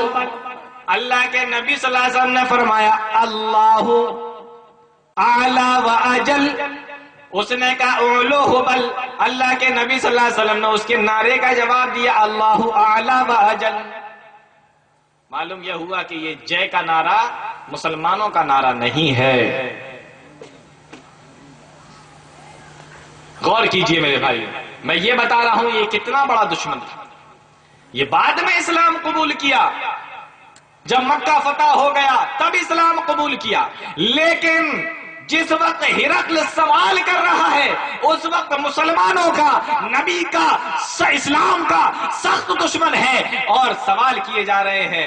میرے نبی کے اخلاق اتنے پیارے تھے، اتنے اچھے اخلاق تھے، ایک دشمن کھڑا ہوا ہے، ایک دشمن سوال کر رہا ہے، دوسرا ملک ہے، سب کچھ الگ ہے، چاہتا تو جھوٹ بھی بول سکتا تھا، لیکن میرے نبی کے اخلاق اتنے پیارے تھے کہ دشمن بھی یہ ماننے کے لیے تیار ہے کہ اللہ کے نبی صلی اللہ علیہ وسلم کے اخلاق کتنے پیارے ہیں۔ اس لیے تو اللہ نے قرآن کے اندر فرمایا انک لعلی خلق عظیم، اے نبی ہم نے آپ کو اخلاق کے بڑے اعلیٰ مقام پر فائز فرمایا ہے۔ میں نے 3 مثالیں آپ کو دی، نبی کریم صلی اللہ علیہ وسلم کے اخلاق بڑے اعلیٰ اور بہت ہی عظیم تھے، اس کی 3 مثالیں، ہرقل بادشاہ کی، عبداللہ ابن عمرو ابن عاص نے کہا کہ توریت میں کیا لکھا ہوا ہے؟ اور ایک آدمی ام عائشہ صدیقہ کے پاس میں آیا، اس نے پوچھا کہ نبی کے اخلاق کیسے تھے۔ یہ 3 مثالیں میں نے آپ کو دی۔ اب کچھ کام ہمارے اور آپ کے لیے۔ نبی کریم صلی اللہ علیہ وسلم کے اخلاق پیارے تھے، بڑے اچھے تھے، لیکن کہاں کہاں پر تھے؟ لوگوں کے ساتھ میں برتاؤ کیسا تھا؟ لوگوں کے ساتھ میں سلوک کیسا تھا؟ آئیے گھر سے شروعات کرتے ہیں، گھر سے شروعات کر لیتے ہیں۔ سب سے پہلے گھر ہی کو دیکھ لیتے ہیں۔ ایک انسان محلے میں، معاشرے میں، سماج میں بہترین بننے کے لیے، اچھا بننے کے لیے بڑے پیار سے باتیں کرتا ہے، بڑی اچھی باتیں کرتا ہے، لوگوں سے ملے گا بڑی خندہ پیشانی کے ساتھ میں ملے گا، جی جناب اور شین قاف بڑے قاعدے آداب اور القاب کے ساتھ میں بات کرے گا، تو یہ تو آپ اچھا بننے کے لیے کر رہے ہیں، لیکن آپ گھر کے اندر بھی اتنے ہی اچھے ہیں۔ گھر سے شروعات کرتے ہیں۔ اللہ کے نبی صلی اللہ علیہ وسلم نے ارشاد فرمایا، خیرکم خیرکم لأہلی وانا خیرکم لأہلی، اے لوگو تم میں بہترین آدمی وہ ہے جو اپنی گھر والی کے لیے بہتر ہو، تم میں بہترین آدمی وہ ہے جو اپنی بیوی کے لیے بہتر ہو، اپنی گھر والی کے لیے بہتر ہو، وانا خیرکم لأہلی، اے لوگوں میں تم تمام لوگوں میں اپنی گھر والی، اپنی بیویوں کے لیے سب سے بہتر ہوں۔ معلوم یہ ہوا انسان کے اچھے اخلاق کا پتہ اس کے گھر سے معلوم ہوتا ہے کہ وہ بیوی کے ساتھ میں کیسا سلوک کر رہا ہے، بیوی کے ساتھ میں اچھے اخلاق سے پیش آتا ہے یا نہیں آتا، یا بیوی کے ساتھ میں گالی گلوچ سے بات کرتا ہے، ہمیشہ بیوی سے لڑتا رہتا ہے، جھگڑتا رہتا ہے، اور اگر کسی بات کے اوپر غصہ ہو جاتا ہے تو یا نہ یہ کہ صرف بیوی کو مارتا ہے بلکہ اس کے گھر والوں یعنی اس کے مائکے والوں کو بھی گالیاں سناتا ہے۔ اگر اس کے اخلاق اس طریقے سے آپ محلے میں لاکھ اچھے بن کر نکل جائیے، میرے نبی نے ارشاد فرمایا، خیرکم خیرکم لأہلہ وانا خیرکم لأہلی، اے لوگوں تم میں بہترین آدمی وہ ہے جو اپنی گھر والی کے لیے بہتر ہو۔ تو سوچنا پڑے گا، دیکھنا پڑے گا ہمیں اور آپ کو کہ بیوی ہماری تعریف کرتی ہے یا کہ نہیں ہمیں جو شوہر ملے ہیں بڑے پیارے ملے۔ اور یہ بات بڑے تجربے کی ہے، کسی نے مجھ سے کہا تھا کہ بیویاں اپنے شوہر کی تعریف بہت کم کرتی ہیں، بیویاں اپنے شوہر کی تعریف بہت کم کرتی ہیں۔ میں نے ایک جگہ پڑھا تھا، یہ کوئی قرآن و حدیث کی بات نہیں ہے، تو آپ مجھ سے جلسے کے بعد میں اس کی دلیل مانگنا شروع کر دیں، میں نے کہیں کسی کتاب کے اندر پڑھا تھا، لیکن بات آئی ہے تو میں آپ کو بتا دے رہا ہوں۔ ایک عورت نے دیکھا کہ اپنے گھر کے آنگن میں بیٹھی ہوئی ہے، سوپ لے کر گیہوں یوں پھٹک رہی تھی، اچانک اس کی نگاہ آسمان کی طرف اٹھی تو دیکھا کہ ایک آدمی ہوا میں اڑ رہا ہے، ایک آدمی ہوا میں اڑ رہا ہے یوں پنکھ پھیلا پھیلا کر۔ سوچنے لگی میرا آدمی جب آئے گا میرا شوہر تو اس کو بتاؤں گی کہ ابھی میں نے دیکھا آسمان میں ایک آدمی بڑا پنکھ پھیلا پھیلا کر بہت اچھے طریقے سے اڑ رہا تھا۔ تھوڑی دیر کے بعد اس کا شوہر آ گیا، کہا رے تم کہاں گھومتے رہتے ہو؟ ابھی تھوڑی دیر پہلے میں نے دیکھا ایک آدمی آسمان میں بہت بہترین طریقے سے یوں ہاتھ پھیلا پھیلا کے اڑ رہا تھا۔ تو وہ بولا کہ ارے وہ کوئی دوسرا تھوڑی تھا، وہ میں ہی تو تھا۔ تو بیوی کہنے لگی اچھا تم تھے، تبھی ایسے ایسے کر کے اڑ رہے تھے۔ تو بیویاں جلدی تعریف نہیں کرتی شوہر کی، اور بہت خوش نصیب ہے وہ آدمی، بہت خوش نصیب ہے وہ آدمی جو بیویاں تعریف کریں۔ تو پتہ کیسے لگے گا کہ آپ اچھے اخلاق والے ہیں کہ نہیں؟ وہ بیویاں بتائیں گے آپ اچھے اخلاق والے ہیں کہ نہیں۔ فرمایا خیرکم خیرکم لأہلہ وانا خیرکم لأہلی، اے لوگو تم میں بہترین آدمی وہ ہے جو اپنی گھر والی کے لیے بہتر ہو۔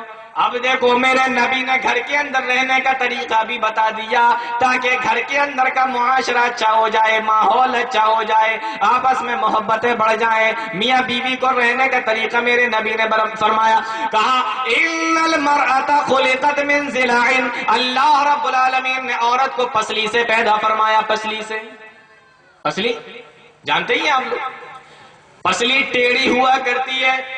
اللہ کے نبی صلی اللہ علیہ وسلم نے ارشاد فرمایا ان ضابط تقیمہ کسرتہ، اگر تم اس کو سیدھا کرنے لگو گے تو اس کو توڑ بیٹھو گے، اگر تم پسلی کو سیدھا کرنے لگو گے تو وہ سیدھی تو نہیں ہوگی بلکہ تم اس کو توڑ بیٹھو گے، کیونکہ پسلی ہمیشہ ٹیڑھی ہی رہتی ہے۔ تو اب کیا کیا جائے؟ مطلب یہ ہے کہ عورت بھی ٹیڑھی پسلی سے پیدا کی گئی ہے، اگر تم یہ کہو گے کہ ہم اس کو بالکل ہی سدھار کر ہی دم لیں گے تو تم اسے توڑ بیٹھو گے، یعنی طلاق پہ نوبت آ جائے گی۔ اور اللہ کے نبی صلی اللہ علیہ وسلم نے ارشاد فرمایا وَإِن تَرَكْتَهُ لَمْ يَزَلْ عَوَجْ، اور اگر تم اس کو ایسے ہی چھوڑ دو گے، اگر تم اس کو ایسے ہی چھوڑ دو گے تو وہ ہمیشہ ٹیڑھی کی ٹیڑھی ہی رہے گی۔ تو پھر کیا کیا جائے؟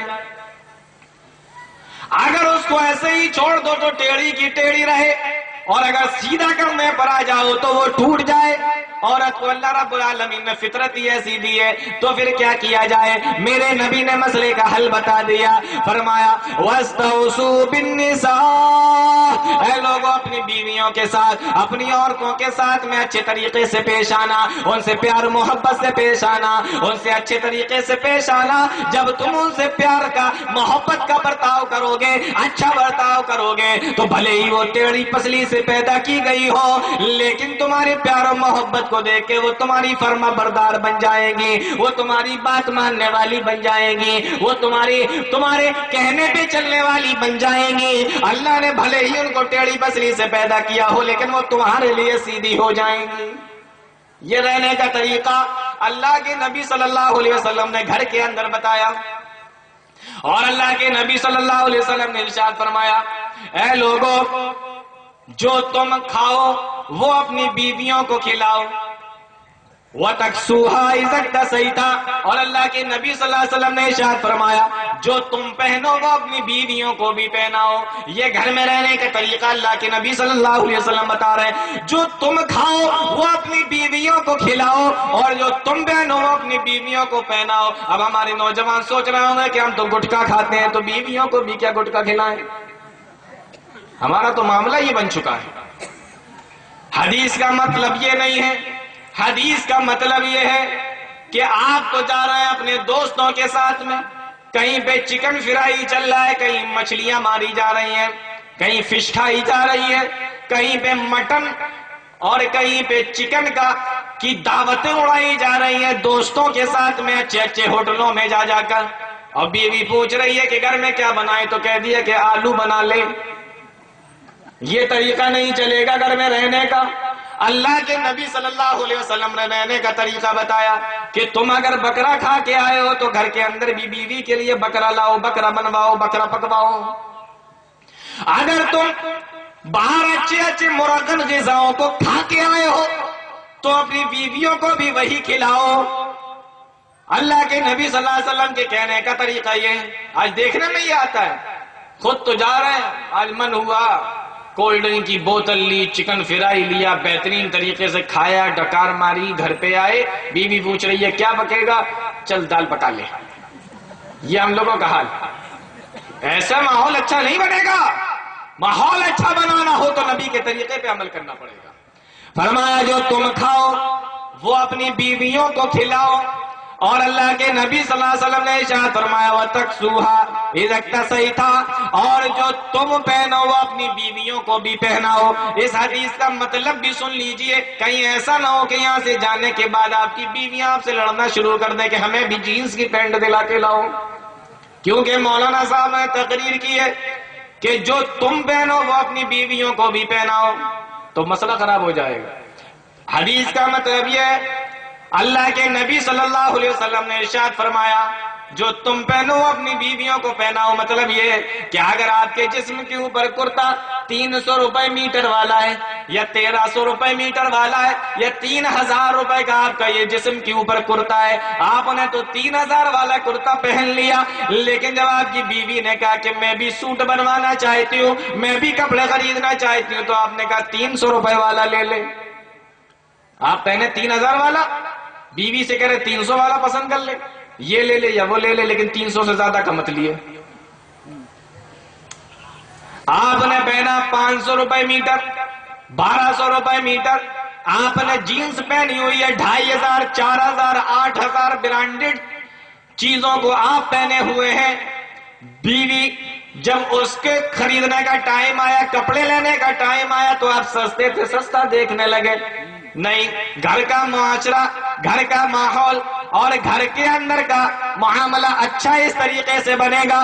اللہ کی نبی صلی اللہ علیہ وسلم فرماتے ہیں جو تم پہنو وہ اسے بھی پہناؤ، جتنا مہنگا تم پہننا چاہتے ہو، جتنا مہنگا تم لے کر آئے ہو، اتنا ہی مہنگا تم اپنی بیویوں کے لیے لے کر آؤ، تب گھر کے اندر کا ماحول اچھا ہوگا۔ اور سنو، اللہ کے نبی صلی اللہ علیہ وسلم نے گھر کے ماحول کو اچھا بنانے کے لیے کتنا پیارا نسخہ بتایا۔ اللہ کے نبی صلی اللہ علیہ وسلم کے نسخے کو اما عائشہ صدیقہ رضی اللہ تعالیٰ عنہ بیان فرماتی ہیں، کہا اللہ کے نبی ہمارے شوہر، ہمارے سرتاج، ہم بیویوں سے اتنی محبت کیا کرتے تھے، ہمیں اتنا چاہتے تھے کہ جس جگہ سے منہ لگا کے ہم کھانا کھایا کرتے تھے، گوشت کی بوٹی کو نوچا کرتے تھے، ہڈی کو نوچا کرتے تھے، اللہ کے نبی صلی اللہ علیہ وسلم بھی اسی جگہ سے گوشت کی بوٹی کو نوچا کرتے تھے، منہ لگا کے کھایا کرتے تھے، اور برتن میں جس جگہ سے منہ لگا کے ہم پانی پیا کرتے تھے، اللہ کے نبی صلی اللہ علیہ وسلم بھی اسی جگہ پر برتن میں منہ لگا کر پانی کو پیا کرتے تھے۔ یہ طریقہ، اور آج ہم نے ماحول گھر کا ایسا بنا دیا، آپ جائیں آدھا گلاس پانی پئیں اور بیگم سے کہیں لو بیگم چلو محبت کا ٹیسٹ کراؤ، یہ لو آدھا گلاس پانی اور وہیں سے پیو جہاں سے میں نے پیا ہے، پی لے گی، سب ٹیسٹ پتہ لگ جائے گا، کتنا چاہتی ہے آپ کی بیوی معلوم ہو جائے گا، منہ سے سگریٹ کی بدبو اور گٹکے کی بدبو اتنی آ رہی ہے، وہ جھوٹا پانی آپ بیوی کو پلائیں گے؟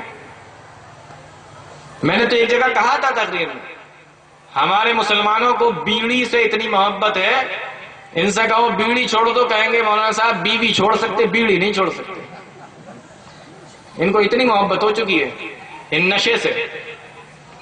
گھر کا معاشرہ، گھر کا ماحول، گھر کا رہن سہن کیسے اچھا ہوگا؟ نبی کے طریقے سے، نبی کا اخلاق دیکھیے گھر والوں کے ساتھ۔ اور آئیے میرے بھائیوں، میں مختصر طور پہ آپ لوگوں کے سامنے چند چیزیں رکھتا ہوں۔ اللہ کے نبی صلی اللہ علیہ وسلم نے گھر والی کے ساتھ میں تو یہ بیان فرما دیا، لیکن گھر کے اندر صرف بیوی ہی تو نہیں ہوتی، گھر کے اندر تو بچے بھی ہوا کرتے ہیں، گھر کے اندر تو بچے بھی ہوتے ہیں۔ بچوں کے ساتھ میں کس طریقے سے ماں باپ کو رہنا ہے، بچے کے ساتھ میں کیسا سلوک ماں باپ کو کرنا ہے۔ آج میرے بھائیوں، ہمارے گھر کا ماحول تو ایسا بن چکا ہے، اس طریقے کا ماحول ہو گیا ہے، اس طریقے کا ماحول ہم نے اور آپ نے بنا دیا ہے کہ باپ اگر گھر کے اندر داخل ہو جائے تو بچے ڈر کے مارے چھپ جاتے ہیں، ایسا لگتا ہے جیسے باپ نے ہی کوئی داروغہ گھر کے اندر گھسایا ہو، چھپ جاتے ہیں۔ یہ ماحول ہم نے بنا دیا۔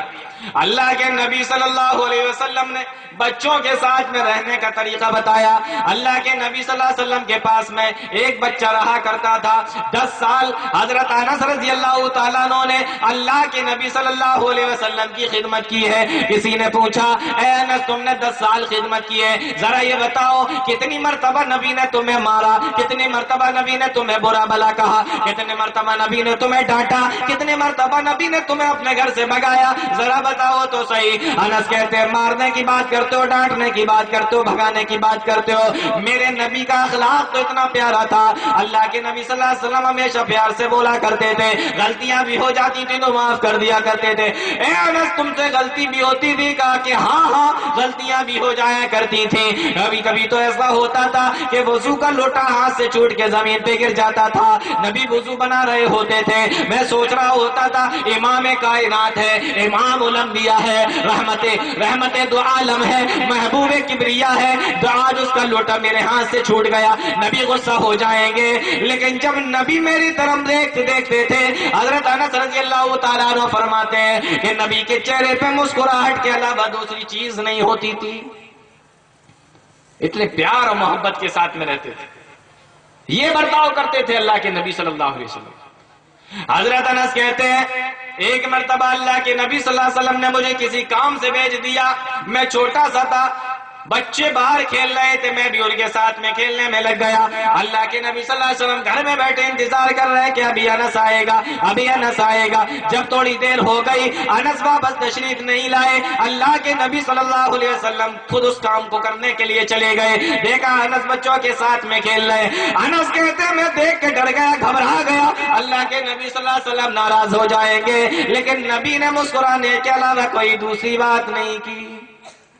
یہ گھر کا ماحول میرے بھائیو، اگر اچھا بنانا ہو، پیارا بنانا ہو، اس طریقے کا برتاؤ کیجیے۔ اللہ کے نبی صلی اللہ علیہ وسلم نے بڑی مشہور حدیث ارشاد فرمایا، من لم یرحم صغیرنا ولم یعقر کبیرنا فلیس منا۔ اے لوگوں جو اپنے بچوں پہ رحم نہ کرے، جو چھوٹوں پہ شفقت نہ کرے، جو چھوٹوں پہ نرمی نہ کرے۔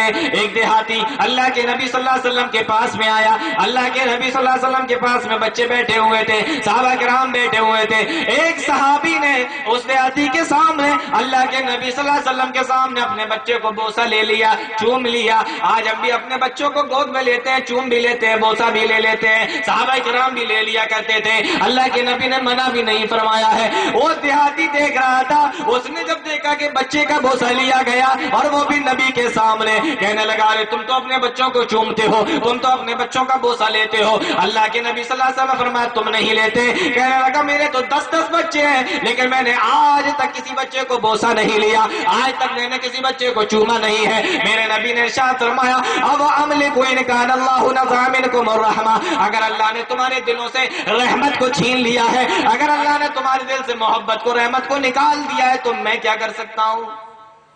بچوں کے ساتھ سلوک دیکھو اللہ کے نبی صلی اللہ علیہ وسلم کا۔ فرمایا من لم یرحم صغیرنا ولم یعقر کبیرنا، جو اپنے چھوٹوں پہ رحم نہ کرے، شفقت نہ کرے، وَلَمْ يُعَقِّرْ كَبِيرَنَا، اور جو اپنے بڑوں کی عزت نہ کرے، فَلَيْسَ مِنَّا، اللہ کے نبی صلی اللہ علیہ وسلم ارشاد فرماتے ہیں وہ لاکھ اعلان کرتا رہے، وہ لاکھ دعوے کرتا رہے، لیکن اے لوگوں سن لو، میرے نبی نے ارشاد فرما دیا فَلَيْسَ مِنَّا، میرا اس سے کوئی تعلق نہیں ہے۔ آپ لاکھ کوشش کرو، آپ لاکھ اعلان کرتے رہو، آپ اعلان کیجئے سعودی عرب کے جو بادشاہ وہ میرے دوست ہیں، میرے دوست ہیں، میرے آپ لاکھ اعلان کرتے رہیے، آپ کے اعلان کرنے سے کیا ہوتا؟ وہ کہیں گے ہاں بھائی یہ میرا دوست ہے، تب بات بنے گی۔ نبی فرما رہے ہیں میرا اس سے کوئی تعلق نہیں۔ تو گھر کا ماحول، بیوی کے ساتھ کیسے رہنا ہے، بچوں کے ساتھ میں کیسے رہنا ہے۔ آئیے تھوڑا سا اور آگے، گھر سے جب آپ باہر نکلیں گے، باہر محلے کے اندر ہر طریقے کے لوگ رہتے ہیں، پڑوسی بھی ہیں، مالدار بھی ہیں، غریب بھی ہیں۔ عام طور پر ہوتا کیا ہے، لوگوں کی جو توجہ ہوتی ہے وہ امیروں کی طرف ہوتی، غریبوں کی طرف نہیں ہوتی، کمزوروں کی طرف نہیں ہوتی، ضعیفوں کی طرف نہیں ہوتی، یتیموں اور بے کسوں کی طرف نہیں ہوتی۔ ان کی جو توجہ ہوگی وہ بڑوں کی طرف ہوگی۔ اور اللہ نے اگر کسی کو نواز دیا، اگر اللہ نے کسی کو کچھ دے دیا، مال دے دیا، دولت دے دی، عزت دے دی، شہرت دے دی، زمین و جائیداد یا کوئی عہدہ دے دیا، ان کی یہ حالت ہو جاتی ہے کہ وہ سلام تو چھوڑو، سلام کا جواب دینا بھی پسند نہیں کرتے، جواب تک نہیں دیتے۔ کبھی کبھی تو ان کے دل میں یہ خیال آتا کہ ہم الگ مخلوق ہیں، یہ الگ مخلوق ہے، اور جب مخلوق الگ الگ ہو گئی تو پھر سلام کلام کا مطلب ہی نہیں رہا کچھ۔ اللہ کے نبی صلی اللہ علیہ وسلم سے بڑا مقام تو کسی کا نہیں۔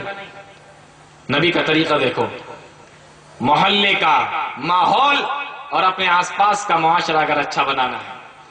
اللہ کے نبی صلی اللہ علیہ وسلم کے بارے میں حدیث کے اندر آتا ہے کان رسول اللہ صلی اللہ علیہ وسلم یاتی ضعفاء المسلمین ویزورهم ویعود مرضاهم ویشہد جنائزهم۔ اللہ کے نبی صلی اللہ علیہ وسلم کے بارے میں آتا ہے کہ آپ کمزوروں کے، ضعیفوں کے، غریبوں کے گھر پہ بھی آپ تشریف لے جایا کرتے تھے، جب وہ بیمار ہو جاتے تو آپ ان کو دیکھنے کے لیے جایا کرتے تھے، اور جب ان کا انتقال ہو جاتا تو آپ اس کے جنازے میں بھی تشریف لے جاتے، یہاں تک کہ اگر کوئی غریب آدمی دعوت کے لیے بلاتا، کھانے کے لیے بلاتا، تو اللہ کے نبی صلی اللہ علیہ وسلم اس کے گھر پہ بھی تشریف لے جاتے تھے، اس کی دعوت کو بھی قبول کیا کرتے تھے، اور آپ یہ دعا مانگا کرتے تھے، اللہم آئینی مسکینا وامتنی مسکینا واشرنی فی زمرۃ المساکین۔ اے اللہ جب تک مجھے دنیا میں زندہ رکھ، مسکین بنا کے زندہ رکھ، اے اللہ جب تو مجھے موت دے تو مسکین بنا، اے اللہ جب مجھے قیامت کے دن اٹھا تو مسکینوں کے ساتھ میں اٹھا۔ کسی نے سوال کیا، اے اللہ کے نبی صلی اللہ علیہ وسلم آج مسکینوں سے محبت کتنی کرتے ہیں، عام مسکینوں سے اتنی زیادہ محبت کیوں کرتے ہیں؟ تو میرے نبی نے جواب دیا، میں ان لوگوں سے محبت کیوں نہ کروں جو مالداروں سے 500 سال پہلے جنت کے اندر داخل کر دیے جائیں گے، جو مالداروں سے 500 سال پہلے جنت کے اندر چلے جائیں گے، میں ان لوگوں سے محبت کیوں نہ کروں؟ اور نبی ان سے اتنی محبت کرتے تھے، حدیث کی کتابیں پڑھیے تو آپ کو معلوم ہوگا۔ نبی کریم صلی اللہ علیہ وسلم کی بیٹی ہیں حضرت فاطمۃ الزہرا رضی اللہ تعالی عنہ، نام سنا ہے نا؟ نبی کی بیٹی حضرت فاطمۃ الزہرا رضی اللہ تعالی عنہ۔ تھوڑا آپ لوگ بھی اگر گردن وغیرہ ہلاتے رہیں گے تو مجھے معلوم ہوگا کہ آپ لوگ سن رہے ہیں، اس سے تھوڑا سا اندازہ ہوتا رہتا ہے۔ شاعروں کو آپ لوگوں نے دیکھا ہوگا، شعر کوئی اچھا سا پڑھیں گے اور جا کے بیٹھ جائیں گے، پبلک پھر ڈیمانڈ کرے گی تو پھر آ کے سنانا شروع کر دیں گے۔ تو ان سے کسی نے پوچھا بھئی آپ لوگ بار بار بیٹھ کیوں جاتے، جب آ ہی جاتے ہو تو بیٹھ کیوں جاتے ہو؟ کہتے بس اپنی مارکیٹ ویلو چیک کرتے رہتے ہیں، لوگوں میں ڈیمانڈ اپنی چیک کرتے رہتے ہیں کہ بنی ہوئی ہے یا نہیں بنی ہوئی، اپنی مارکیٹ ویلو دیکھتے رہتے ہیں۔ تھوڑا آپ لوگ سرور ہلائیں گے تو پتہ لگے گا۔ تو نبی کی بیٹی کا نام حضرت فاطمۃ الزہرا رضی اللہ تعالی عنہ۔ اور میں آپ کو بتا دوں، آپ سب پڑھے لکھے لوگ ہیں، مئو کی بستی تو مشہور ہی ہے علم کی وجہ سے۔ نبی کی 4 بیٹیاں تھیں۔ کتنی بیٹیاں تھیں نبی کی؟ نبی کی 4 بیٹیاں تھیں، زینب، رقیہ، ام کلثوم اور فاطمہ۔ یہ 4 بیٹیاں، حضرت زینب، حضرت رقیہ، حضرت ام کلثوم، حضرت فاطمۃ الزہرا رضی اللہ تعالیٰ عنہ۔ یہ 4 بیٹیاں تھیں نبی کی، لیکن نبی سب سے زیادہ محبت کرتے تھے تو فاطمۃ الزہرا سے کیا کرتے تھے۔ اب سوال یہ ہے کہ جب 4 بیٹیاں ہیں اور ان 4 میں سے ایک سے زیادہ محبت کرنا تو یہ ناانصافی نہیں ہے؟ اور نبی اور ناانصافی کریں؟ آپ نے دیکھا ہوگا گھر کے اندر بھی اگر کسی گھر میں 5 بیٹے ہیں یا 4 بیٹے ہیں تو ماں باپ کو کسی سے زیادہ محبت ہوتی، کسی سے کم محبت ہوتی، اور ہمارے یہاں تو ماں باپ زیادہ تر اس سے محبت کرتے جو کما کے ٹھیک ٹھاک دیتا ہو۔ ایک لڑکا ہے فرما بردار ہے، روز ماں باپ کے پیر دباتا، اور ایک ہے وہ کما کے دیتا۔ تو جب بات آئے گی نا یہ پیر دبانے والے کے پیر پڑے گا، یوں لات پڑے گی، اس کو بگاڑ دیا جائے گا، جو کما کے دیتا ہے اسی کی بات رکھی جائے گی۔ یہ ہمارے یہاں محبت کا معیار ہے۔ لیکن میں بتا یہ رہا تھا عام طور پہ ایسا ہوتا ہے کہ کسی سے محبت زیادہ ہوتی ہے، کسی سے محبت کم ہوتی ہے۔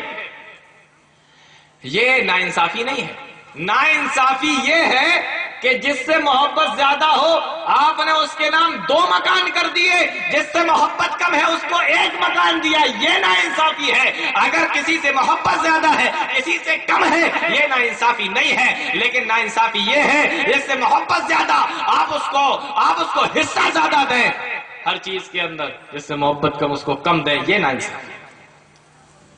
تو محبت تو کسی سے زیادہ کسی سے کم ہو سکتی ہے۔ اللہ کے نبی صلی اللہ علیہ وسلم کی چہیتی بیٹی حضرت فاطمۃ الزہرا، چہیتی بیوی حضرت عائشہ صدیقہ رضی اللہ، تو یہ تو ہو سکتا ہے۔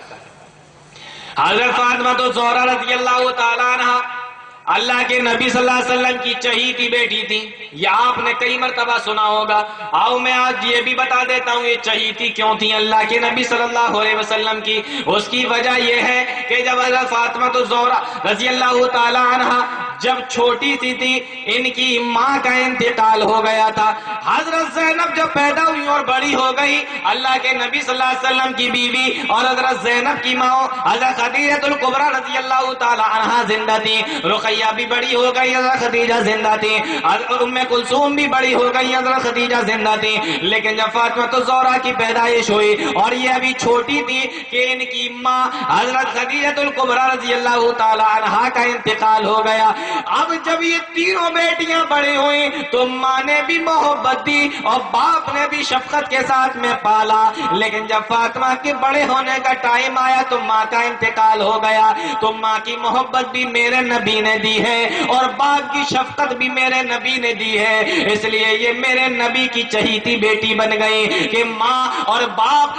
دونوں کی محبت اللہ کے نبی صلی اللہ علیہ وسلم نے ان کو دی، کیونکہ ان کو ماں کی ممتا نہ مل سکی، یہ ماں کے ساتھ اپنے زیادہ نہ رہ سکی، اس لیے نبی کی چہیتی بن گئی۔ اور مقام و مرتبہ بھی دیکھو، اللہ کے نبی صلی اللہ علیہ وسلم نے ارشاد فرمایا، اے لوگو ان فاطمہ، بے شک میری بیٹی فاطمہ سیدۃ نساء اہل الجنہ، جنتی عورتوں کی سردار ہوگی، نبی کی پیاری بھی ہے، نبی کی دلاری بھی ہے، نبی کی لاڈلی بھی اور چہیتی بھی ہے، اور جنتی عورتوں کی سردار ہے۔ یہ تمام مقام و مرتبہ دیکھنے کے بعد آؤ حضرت فاطمہ الزہرا کی زندگی کو اٹھا کر دیکھو۔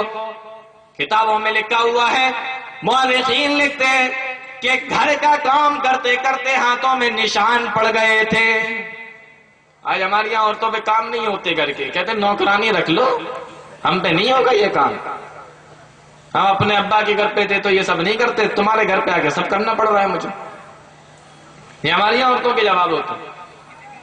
حضرت فاطمہ الزہرا نبی کی بیٹی، کبھی علی سے نہیں کہا، حضرت علی خود ان سے کہا کرتے تھے کہ اے میری بیوی، تمہارے ابو کے پاس میں خادم بھی آتے ہیں، خادمائیں بھی آتی ہیں، کبھی تم چلی جاؤ اور اپنے ابو سے کہو کہ مجھے ایک خادمہ دے دو جو میرے کام میں ہاتھ بٹا دیا کرے گی، تو تمہارے جسم کا درد، بدن کا درد ختم ہو جائے گا، تمہارے یہ ہاتھوں کے نشانات ختم ہو جائیں گے۔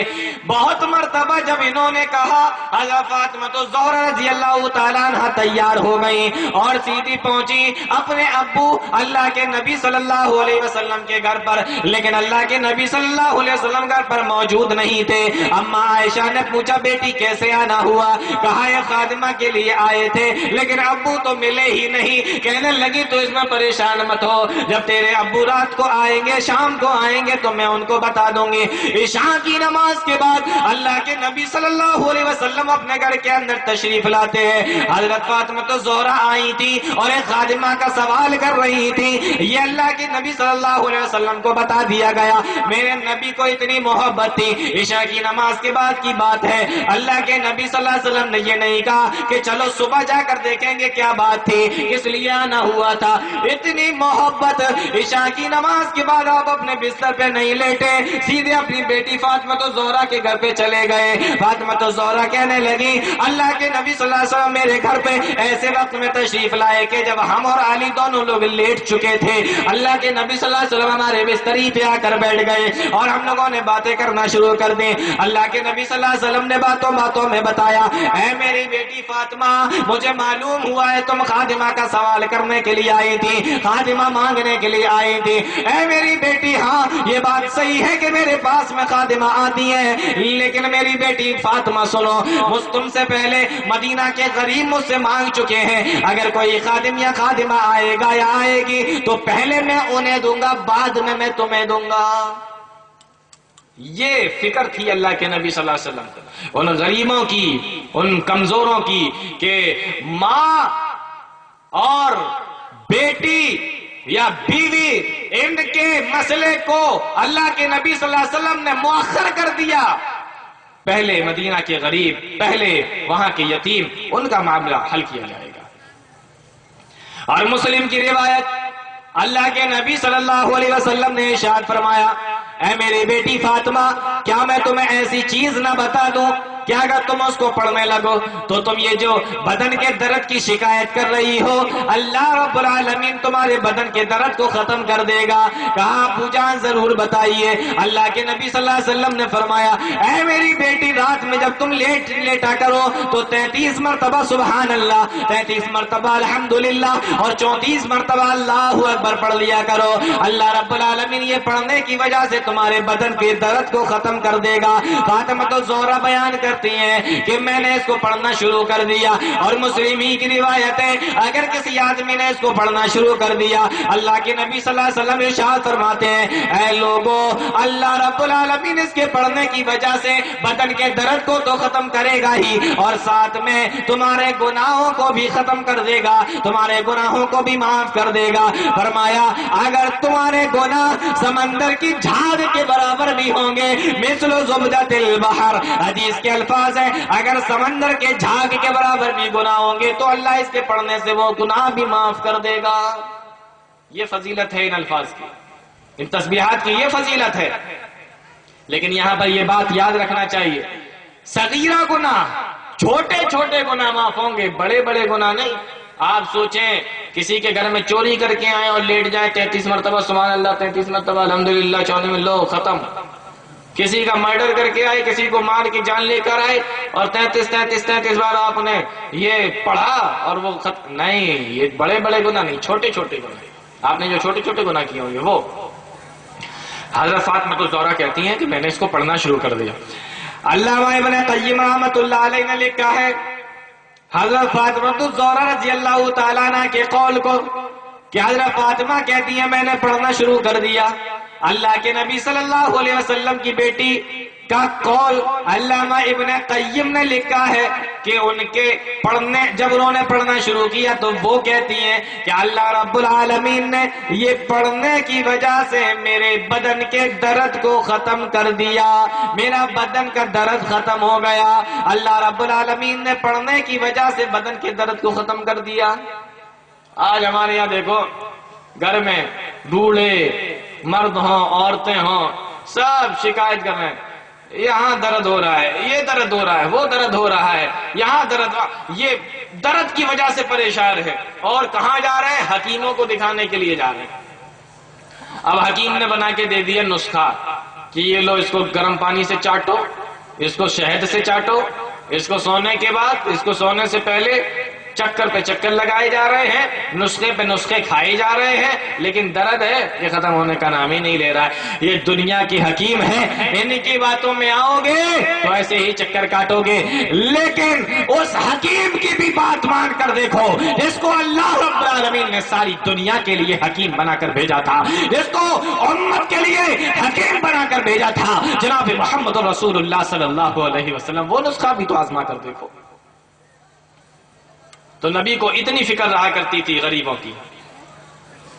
اور حدیث کے اندر لکھا ہوا ہے ایک واقعہ کہ ایک مرتبہ اللہ کے نبی صلی اللہ علیہ وسلم جو چادر اوڑے ہوئے تھے وہ جگہ جگہ سے پھٹ گئی تھی، جگہ جگہ سے جسم وہ پھٹ گئی تھی، اس پہ پیوند لگے ہوئے تھے، پیوند لگے ہوئے تھے، جگہ جگہ سے سلی ہوئی تھی۔ اللہ کے نبی صلی اللہ علیہ وسلم وہ چادر اوڑھ کر صحابہ کے ساتھ میں بیٹھے ہوئے تھے۔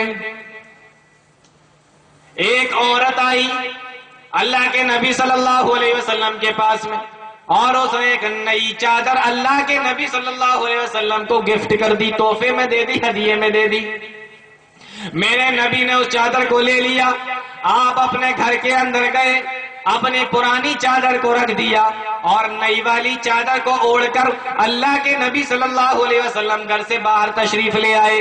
جب آپ گھر سے باہر آئے، صحابہ کرام کی محفل اور مجلس میں پہنچے تو صحابہ نے کہنا شروع کر دیا، اے اللہ کے نبی صلی اللہ علیہ وسلم چادر تو بڑی پیاری لگ رہی ہے، چادر تو بڑی اچھی لگ رہی ہے۔ صحابہ نے جب تعریفیں کی اللہ کے نبی صلی اللہ علیہ وسلم کی اس چادر کی جو آپ اوڑھے ہوئے تھے، تو ایک صحابی کا دل مچل گیا اور کھڑے ہو گئے، کہنے لگے اے اللہ کے نبی یہ چادر مجھے دے دیجئے۔ اللہ کے نبی صلی اللہ علیہ وسلم جنہوں نے کبھی کسی کی بات پہ نہ نہیں کہا، منع نہیں کیا، اللہ کے نبی صلی اللہ علیہ وسلم نے وہ چادر اپنے جسم مبارک سے اتاری اور صحابی کو دے دی، کہا لو میرے صحابی یہ چادر تم لے لو، اور آپ اپنے گھر کے اندر تشریف لے گئے اپنی وہی پرانی چادر اوڑھنے کے لیے۔ اور اللہ کے نبی ادھر اپنے گھر کے اندر گئے اور ادھر صحابہ کرام نے آپس میں باتیں کرنا شروع کر دی، اے صحابی تم نے اچھا نہ کیا، تم جانتے ہو اللہ کے نبی کو چادر کی ضرورت تھی، تم جانتے ہو کہ نبی کی چادر جگہ جگہ سے پھٹ گئی تھی. تم جانتے ہو کہ نبی کی چادر کے اوپر پیبند لگے ہوئے تھے, پھر بھی تم نے نبی سے چادر کو مانگ لیا. اور تم یہ بھی جانتے ہو کہ نبی سے جب کچھ مانگا جاتا ہے تو نبی منع نہیں کرتے. تم نے یہ اچھا کام نہ کیا, چادر کو تم نے مانگ لیا. وہ صحابی کہنے لگے, او لوگوں مجھے برا بھلا نہ کہو, میں نے یہ چادر جانتے ہو کس لیے مانگی ہے, میں نے یہ چادر اس لیے مانگی ہے, رجوت برکتها حين لبسها النبي صلی اللہ علیہ وسلم لعلی اکفن فیها. اے لوگوں یہ چادر تو میں نے اس لیے مانگ لی, جب میں نے دیکھا کہ یہ چادر نبی کے جسم سے ٹچ ہو گئی ہے, نبی کے جسم کے اوپر آ گئی ہے, تو میرے دل میں خیال آیا, اے کاش تیرا انتقال ہو جائے, تیری موت آ جائے, اور تجھے جو کفن دیا جائے تو وہ یہی چادر میں کفن دیا جائے, تجھے دفنایا جائے تو اسی چادر میں تجھے دفنایا جائے, یہ چادر تیرا کفن بن جائے. جب میرے دل میں یہ خیال آیا تو میں نے نبی سے چادر کا سوال کر لیا. اللہ کے نبی صلی اللہ علیہ وسلم نے یہ چادر مجھے دے دی. او میرے ساتھیوں, یہ چادر میں نے اس لیے مانگی ہے تاکہ کل جب میرا انتقال ہو جائے تو تم لوگ مجھے اسی چادر میں کفن دے دینا, اسی چادر کو میرا کفن بنا دینا, اور اسی چادر کے اندر مجھے قبر کے اندر دفن کر دینا. یہ چادر میں نے اس لیے مانگی. اللہ کے نبی صلی اللہ علیہ وسلم سے صحابہ کو تو اتنی محبت تھی, لیکن اللہ کے نبی صلی اللہ علیہ وسلم کا معاملہ دیکھیے, آپ کا اخلاق دیکھیے کہ کیا تھا نبی کریم صلی اللہ علیہ وسلم کا اخلاق, کہ آپ نے اپنی چادر اتار کر دے دی. یہ خیال رکھا کرتے تھے اللہ کے نبی صلی اللہ علیہ وسلم. اب ذرا غور کیجئے, اگر کچھ لوگ کسی کو کہیں کا سردار بنا دیا جائے اور اس کے انڈر میں 200 400 1000 2000 4000 لوگ کام کرتے ہوں, تو کبھی کبھی ایسا ہوتا ہے کہ وہ آدمی اپنے حکومت کے اور اپنے عہدے کے نشے میں مست ہو کر کبھی کسی کو گالی بھی دے دیتا ہے, کبھی کسی کو مار بھی دیتا ہے, کبھی کسی کو برا بھلا بھی کہہ دیتا ہے. یہ ہمارے یہاں چلتا رہتا ہے, لیکن اللہ کے نبی صلی اللہ علیہ وسلم کا معاملہ یہ نہیں تھا. 1 لاکھ 1.5 لاکھ سے زیادہ صحابہ اکرام اللہ کے نبی صلی اللہ علیہ وسلم کے تھے, لیکن کبھی کسی کے ساتھ نبی نے ایسا معاملہ نہیں کیا. ایک صحابی ہے اللہ کے نبی صلی اللہ علیہ وسلم کے, جن کا نام ہے معاویہ. ایک معاویہ تو وہ تھے, ایک معاویہ تو وہ تھے جو اللہ کے نبی صلی اللہ علیہ وسلم کے سالے تھے, ام حبیبہ کے بھائی تھے. اور ایک معاویہ یہ کہتے ہیں, میں نماز پڑھنے کے لیے کھڑا ہوا, ایک آدمی کو چھینک آئی تو میں نے اس کے چھینک کے جواب میں کہا یرحمک اللہ. کسی کو چھینک آئے تو جواب میں کیا کہنا چاہیے؟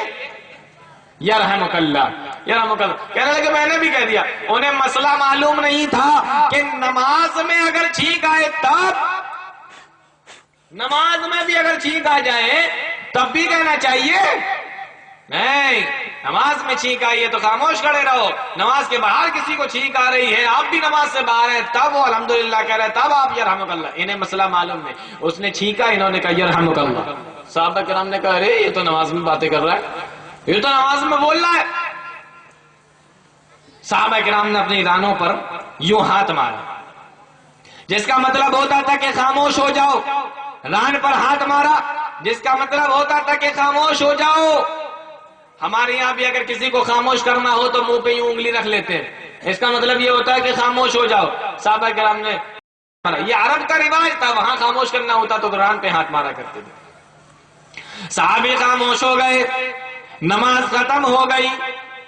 اللہ کے نبی صلی اللہ علیہ وسلم نے ان کو اپنے پاس میں بلایا اور بلا کر کہا, اے میرے ساتھی, اے میرے صحابی, نماز کے اندر باتیں کرنا جائز نہیں ہے, نماز کے اندر بولنا جائز نہیں ہے. بڑے پیار سے اللہ کے نبی صلی اللہ علیہ وسلم نے ان کو سمجھایا.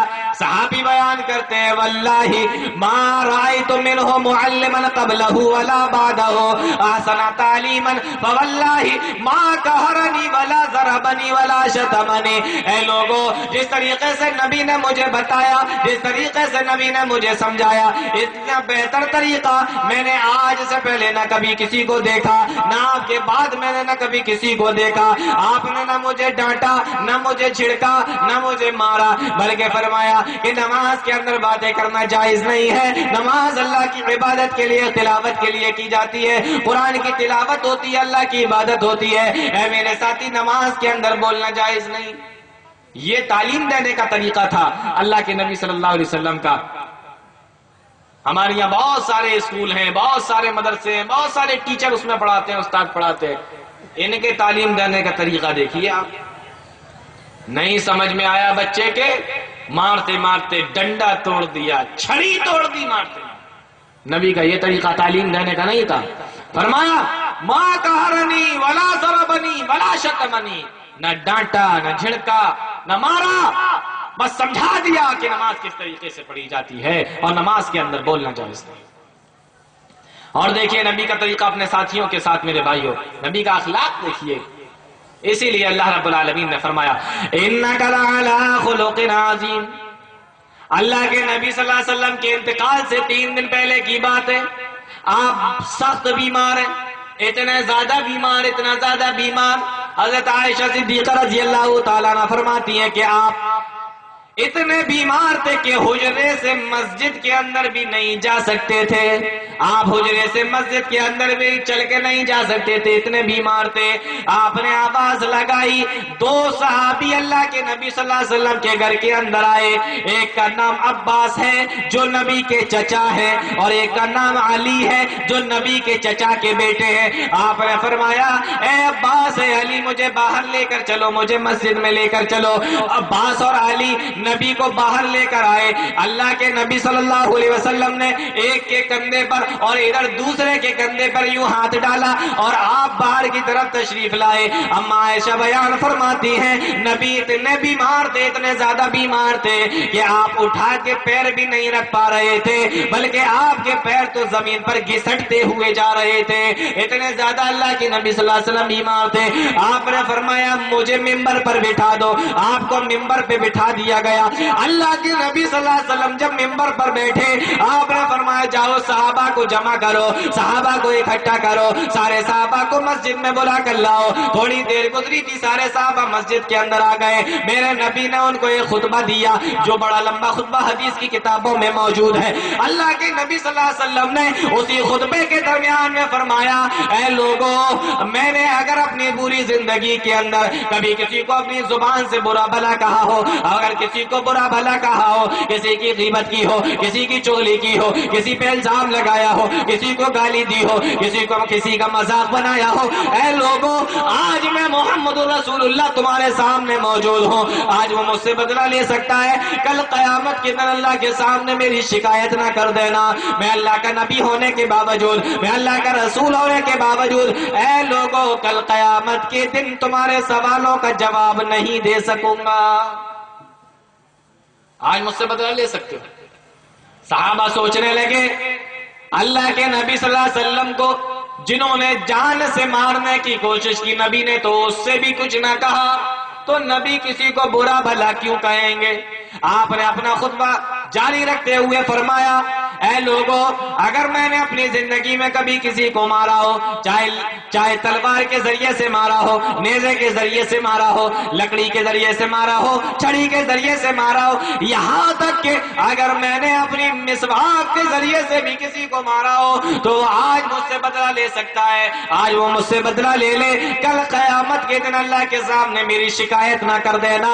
میں اللہ کا نبی ہونے کے باوجود، میں اللہ کا رسول ہونے کے باوجود کل قیامت کے دن تمہارے سوالوں کا جواب نہیں دے سکوں گا. اللہ کے نبی صلی اللہ علیہ وسلم نے جب یہ بات کہی، صحابہ سارے کے سارے خاموش بیٹھے ہوئے ہیں اور سوچ رہے ہیں کہ نبی نے کسی کو کیوں مارا ہوگا. ارے نبی کو جس نے جان سے مارنے کی کوشش کی، نبی نے تو اس کو بھی معاف کر دیا، پھر نبی کسی کو برا بھلا کیوں کہیں گے، نبی کسی کو کیوں ماریں گے. صحابہ بھی سارے کے سارے یہ سوچ رہے تھے. اتنے میں ایک صحابی رسول اٹھ کر کھڑے ہو جاتے ہیں اور کہنے لگے اے اللہ کے نبی مجھے بدلہ چاہیے، میں بدلہ لینا چاہتا ہوں. پوچھا تم کس چیز کا بدلہ لینا چاہتے ہو؟ کہا اے اللہ کے نبی یاد کیجئے جنگ بدر کا موقع تھا، صحابہ کی صفوں کو درست کیا جا رہا تھا، میں صف میں کھڑا ہوا تھا، میرا سینہ تھوڑا آگے نکلا ہوا تھا، آپ کے ہاتھ میں ایک چھڑی تھی، آپ نے چھڑی میرے سینے میں چبوئی اور مجھ سے کہا کہ پیچھے ہٹ جاؤ. میں پیچھے ہٹ گیا. اے اللہ کے نبی میں پیچھے تو ہٹ گیا تھا لیکن آپ نے جو چھڑی چبوئی تھی اس سے مجھے تکلیف ہوئی تھی. اور آج جب آپ نے مجھ سے کہہ دیا ہے کہ مجھ سے بدلہ لے سکتے ہو, اے اللہ کے نبی مجھے بدلہ چاہیے, میں بدلہ لینا چاہتا ہوں. میرے نبی نے فرمایا اے ابو بکر کھڑے ہو جاؤ اور کہیں سے چھڑی لے کر آؤ اور اس صحابی کو, میرے ساتھی کو چھڑی دے دو. ابو بکر صدیق گئے اور چھڑی لے کر آئے اور صحابی کے ہاتھ میں چھڑی تھما دی. اللہ کے نبی صلی اللہ علیہ وسلم نے فرمایا اے عباس, اے علی, مجھے اٹھا کے کھڑا کرو. اللہ کے نبی صلی اللہ علیہ وسلم کو کھڑا کر دیا گیا. آپ نے فرمایا کہ آؤ مجھ سے بدلہ لے لو. صحابی رسول کہنے لگے اے اللہ کے نبی, جس وقت آپ نے میرے بدن میں چھڑی چبوئی تھی اس وقت میرے جسم کے اوپر کرتا نہیں تھا اور آج آپ کرتا پہن کے کھڑے ہوئے ہیں. پہلے اپنے کرتے کو اتاریے, اس کے بعد میں بدلہ لوں گا. اللہ کے نبی صلی اللہ علیہ وسلم نے اپنے کرتے کو بھی اتار دیا اور فرمایا کہ آؤ مجھ سے بدلہ لے لو. صحابی رسول آگے بڑھے. زمین و آسمان حیران و پریشان ہے. صحابہ اکرام نے کبھی ایسا منظر نہیں دیکھا, اس زمین نے نہیں دیکھا, اس آسمان نے نہیں دیکھا. اللہ کے نبی سید الانبیاء, امام الانبیاء, محبوب کبریا کھڑے ہوئے ہیں اور ایک ساتھی آگے بڑھ رہا ہے, بدلہ لینا چاہ رہا ہے. اللہ کے نبی صلی اللہ علیہ وسلم کے پاس میں پہنچا, چھڑی کو پھینک دیا اور دوڑتا ہوا اللہ کے نبی صلی اللہ علیہ وسلم سے جا کے چپٹ جاتا ہے اور زارو خطار بچوں کی طرح رونے لگا. اللہ کے نبی صلی اللہ علیہ وسلم نے فرمایا اے میرے ساتھی, یہ تم نے سب کچھ کیوں کیا؟ جب بدلہ لینا ہی نہیں چاہتے تھے تو تم نے یہ سارا معاملہ کیوں کیا؟ فرمایا اے اللہ کے نبی, میرے دل میں خواہش ہوئی کہ میں اپنے بدن کو آپ کے بدن سے ملا لوں, اپنے جسم کو آپ کے جسم سے ملا لو, تو اللہ رب العالمین اسی وجہ سے کل قیامت کے دن میرے اوپر سے جہنم کی آگ کو حرام کر دے. میں نے اس لیے یہ سارا معاملہ کیا. غور کیجئے اللہ کے نبی صلی اللہ علیہ وسلم کا اخلاق اپنے ساتھیوں کے ساتھ میں کیا تھا. انک لعلی خلق عظیم, اے نبی ہم نے آپ کو اخلاق کے بڑے اعلیٰ مقام پر فائز فرمایا. عرب کے اندر اسلام آنے سے پہلے غلاموں کی کوئی حیثیت نہیں ہے. ہمارے یہاں نوکروں کے ساتھ میں آپ دیکھیے یہ غلام نہیں ہوتے, یہ صرف خادم ہوتے ہیں. کام کرنے کے لیے آپ نے ان کو رکھا ہوتا ہے, یہ کام کرتے ہیں, آپ اس کو اس کا بدلہ دیتے ہیں, بس اس سے زیادہ نہیں ہوتا. لیکن پھر بھی اس کو کس نظر سے دیکھا جاتا ہے یہ ہم اور آپ لوگ اچھے طریقے سے جانتے ہیں. اب غلام جس کو خرید کے لایا گیا ہو اس کے ساتھ میں کیسا معاملہ ہوا کرتا تھا. اللہ کے نبی صلی اللہ علیہ وسلم نے غلاموں کو بھی حق دیا اور بتایا کہ غلاموں کے ساتھ میں کیسا سلوک کیا جائے. ایک تابعی ہے جن کا نام معرور ہے, انہوں نے ایک مرتبہ دیکھا مشہور صحابی رسول حضرت ابو ذر غفاری رضی اللہ تعالی عنہ جیسا کرتا پہنے ہوئے ہیں ویسا ہی کرتا ان کا غلام پہنے ہوئے. تو وہ کہنے لگے کہ اے ابو ذر, جیسا کرتا تم پہنے ہو ویسا ہی کرتا تمہارا غلام پہنے ہیں. تو کہا کہ ہاں, وہ وجہ اس کی یہ ہے کہ ایک مرتبہ میں اپنے غلاموں پہ ناراض ہو گیا تھا تو میں نے ان کو کچھ الٹا سیدھا کہہ دیا تھا. تو کہا کہ غلام غلطی کریں گے, آپ نے الٹا سیدھا کہہ دیا ہوگا, لیکن جیسا تم پہنے ہو ویسا ان کو پہنانے کی کیا ضرورت. کہا میں نے جب اس کو برا بھلا کہا, یہ اللہ کے نبی صلی اللہ علیہ وسلم کے پاس میں چلا گیا اور جا کے اس نے بتا دیا کہ ابو ذر نے مجھے یہ کہا ہے, میری غلطی یہ تھی اور ابو ذر نے مجھے اس طریقے سے ڈانٹا ہے. اللہ کے نبی صلی اللہ علیہ وسلم نے مجھے بلایا اور بلانے کے بعد میں فرمایا اے ابو ذر, ان اخوانکم جعلہم اللہ تحت ایدیکم, اے ابو ذر یہ تمہارے بھائی ہیں, فرق صرف اتنا ہے کہ اللہ رب العالمین نے ان کو تمہارا غلام بنا دیا ہے, ورنہ آدم کی اولاد تم ہو, آدم کی اولاد یہ ہیں, حوا کی اولاد تم بھی ہو, حوا کی اولاد یہ بھی ہیں, یہ تمہارے بھائی ہیں. اس لیے جو تم کھایا کرو وہ انہیں کھلایا کرو, جو تم پہنا کرو وہ انہیں پہنایا کرو. فرمایا جب سے میرے نبی نے مجھے یہ بات بتائی, اے لوگوں جب سے مجھے میرے نبی نے یہ بات بتائی میں نے اسی وقت سے اپنا اور اپنے غلاموں کا کپڑا ایک ہی کر لیا ہے. اب جو میں پہنتا ہوں ویسے ہی کپڑے اپنے غلاموں کو پہناتا ہوں. یہ اخلاق تھا اللہ کے نبی صلی اللہ علیہ وسلم کا, غلاموں کے ساتھ میں رہنے کا طریقہ بتا رہے. اور ایک صحابی ہے جن کا نام ہے ابو مسعود، وہ کہتے ہیں ایک مرتبہ میں اپنے غلاموں سے ناراض ہو گیا تو میں انہیں مار رہا تھا، پیچھے سے اللہ کے نبی صلی اللہ علیہ وسلم آ گئے اور آ کر اپنے دونوں ہاتھوں سے مجھے پکڑ لیا اور کہا کہ ابو مسعود بس کرو، ان اللہ اقدر علیک منک علی ھذا الغلام، جتنی طاقت تم اپنے اس غلام کے اوپر رکھتے ہو اللہ اس سے کہیں زیادہ طاقت تمہارے اوپر رکھتا ہے، ابو مسعود بس کرو۔ ابو مسعود کہتے ہیں نبی کی یہ بات سن کر میں نے چھڑی پھینک دی، اس کے بعد کبھی غلاموں کو نہیں مارا۔ یہ طریقہ تھا میرے بھائیوں نبی کا۔ اور زید بن حارثہ، اللہ اکبر، انہیں کون بھول سکتا ہے؟ زید بن حارثہ کہتے ہیں غلاموں میں سب سے پہلے اسلام لانے والے کون؟ بچوں میں زید بن حارثہ، اللہ کے نبی صلی اللہ علیہ وسلم کے ساتھ میں رہا کرتے تھے۔ اور یہ زید بن حارثہ بڑے مشہور صحابی ہیں، اور آپ کو بتاؤں ان کی قدر و قیمت کا اندازہ اس بات سے لگا لو کہ پورے قرآن کے اندر نبی کے 1.5 لاکھ سے زیادہ صحابہ کرام میں اگر پورے قرآن کے اندر کسی کا نام آیا ہے تو وہ یہی حضرت زید رضی اللہ تعالیٰ عنہ۔ صحابہ کی تعریف آئی، صحابہ کی فضیلت آئی، لیکن نام لے کر اگر کسی کا اللہ نے بیان فرمایا تو وہ یہی حضرت زید رضی اللہ تعالیٰ۔ حضرت زید چھوٹے سے تھے، ڈاکوؤں نے ان کی بستی پہ حملہ کیا، ان کو پکڑ لائے وہاں سے، اور مکہ کے اندر ایک میلہ لگا کرتا تھا، ایک بازار لگا کرتا تھا اوکاس کا میلہ، وہاں لا کر اس بچے کو بیچ دیا۔ خریدا کس نے؟ حکیم بن حزام نے، مکہ کے سردار نے۔ حکیم بن حزام نے خریدا، پھر سوچنے لگا کہ خرید تو لیا ہے لیکن یہ تو چھوٹا سا بچہ ہے، مجھے تو بڑے بڑے غلام چاہیے، میرا کام کرنے کے لیے تو بڑے غلام چاہیے۔ اچھا لگا، لے لیا، تو کہا کہ چلو ٹھیک ہے، میں اس کو اپنی پھپھی کو گفٹ کر دیتا ہوں، اپنے پھپھی کو دے دیتا ہوں، وہ کس سے کام گھر کے کرا لیا کریں گی۔ اور پھپھی جانتے ہو کون تھی؟ حضرت خدیجہ الکبریٰ رضی اللہ تعالی عنہا۔ حضرت خدیجہ کے پاس یہ پہنچ گئے، نبی سے جب حضرت خدیجہ کا نکاح ہوا تو حضرت خدیجہ نے وہ بچہ نبی کو گفٹ کر دیا۔ تو اس طریقے سے اٹھا کر تو ڈاکو لائے تھے، لیکن پہنچے کہاں پر؟ اللہ کے نبی صلی اللہ علیہ وسلم۔ ادھر حضرت زید بن حارثہ اپنے نبی کے ساتھ میں رہ رہے ہیں، اور وہاں ماں باپ کا روتے روتے برا حال ہے۔ ماں ہمیشہ کہتی ہے میرا بچہ کہاں گیا ہوگا، میرا بچہ کہاں چلا گیا ہوگا، میرا بچہ کس حال میں ہوگا۔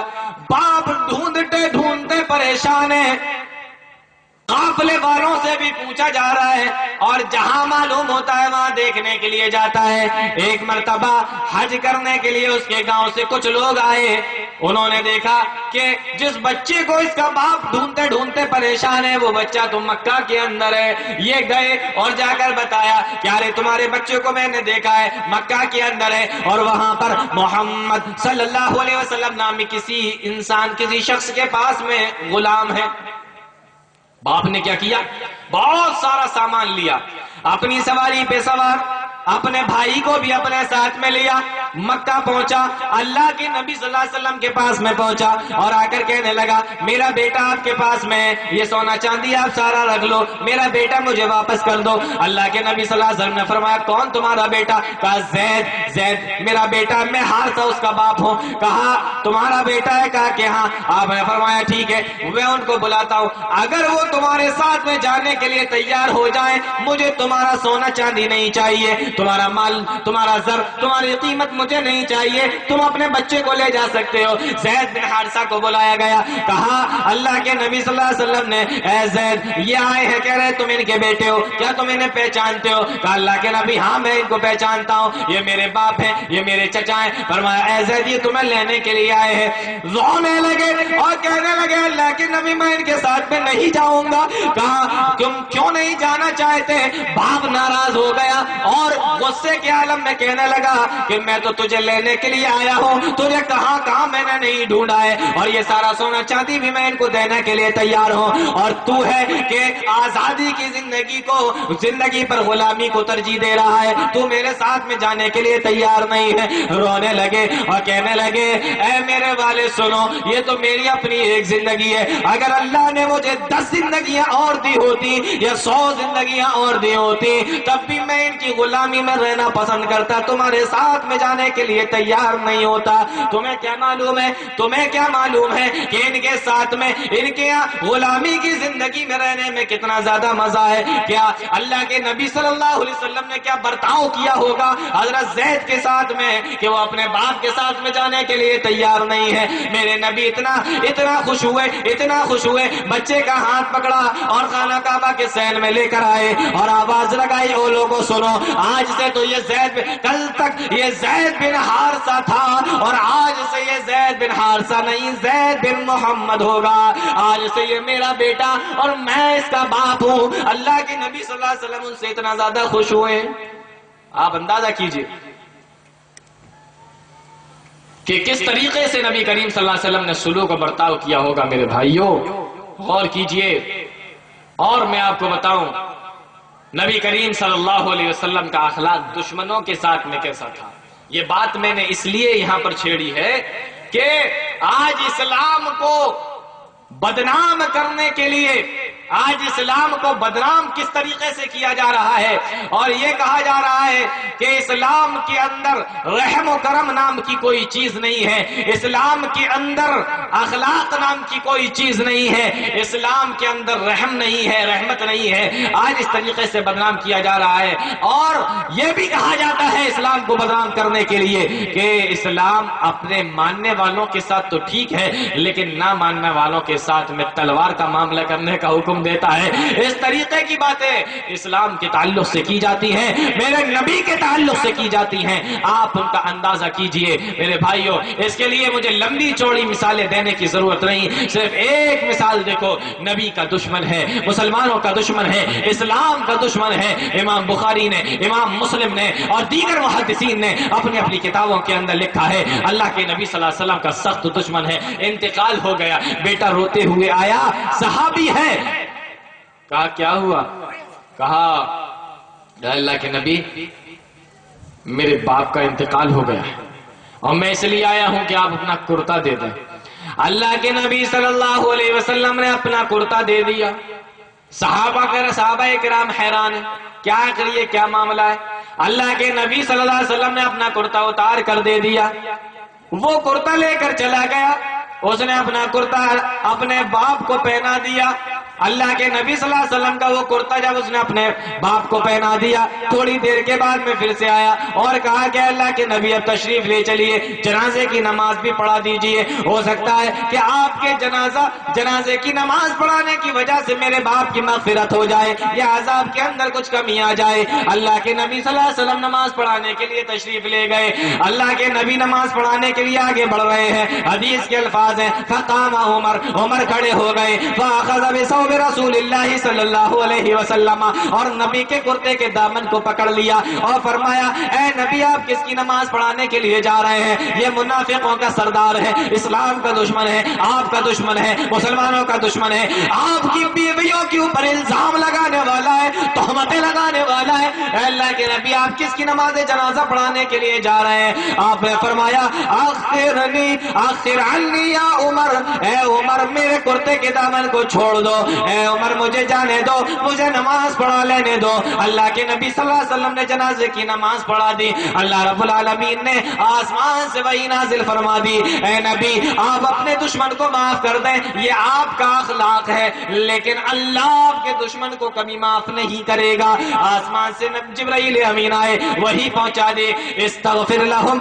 او لا تستغفر لهم ان تستغفر لهم 70 مرة فلن يغفر الله لهم, کہ اگر اگر آپ ایک مرتبہ نہیں، 2 مرتبہ نہیں، 70 مرتبہ بھی نماز اس کی پڑھا دیں، اس کے لیے استغفار کر دیں، اس کے لیے دعا کر دیں، اے نبی اللہ رب العالمین فلن یغفر اللہ لہم، اللہ اس کو ہرگز معاف نہیں کرے گا، یہ اتنا بڑا دشمن ہے، اس کے کرتوت اتنے زیادہ ہے کہ اللہ رب العالمین اس کو کبھی معاف نہیں کرے گا۔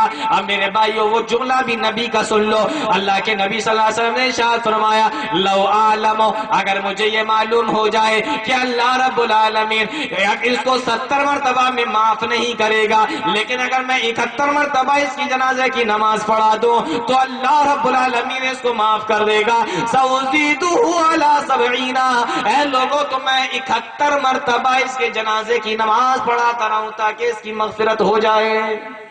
یہ اللہ کے نبی صلی اللہ علیہ وسلم کا اخلاق تھا۔ کس کے ساتھ؟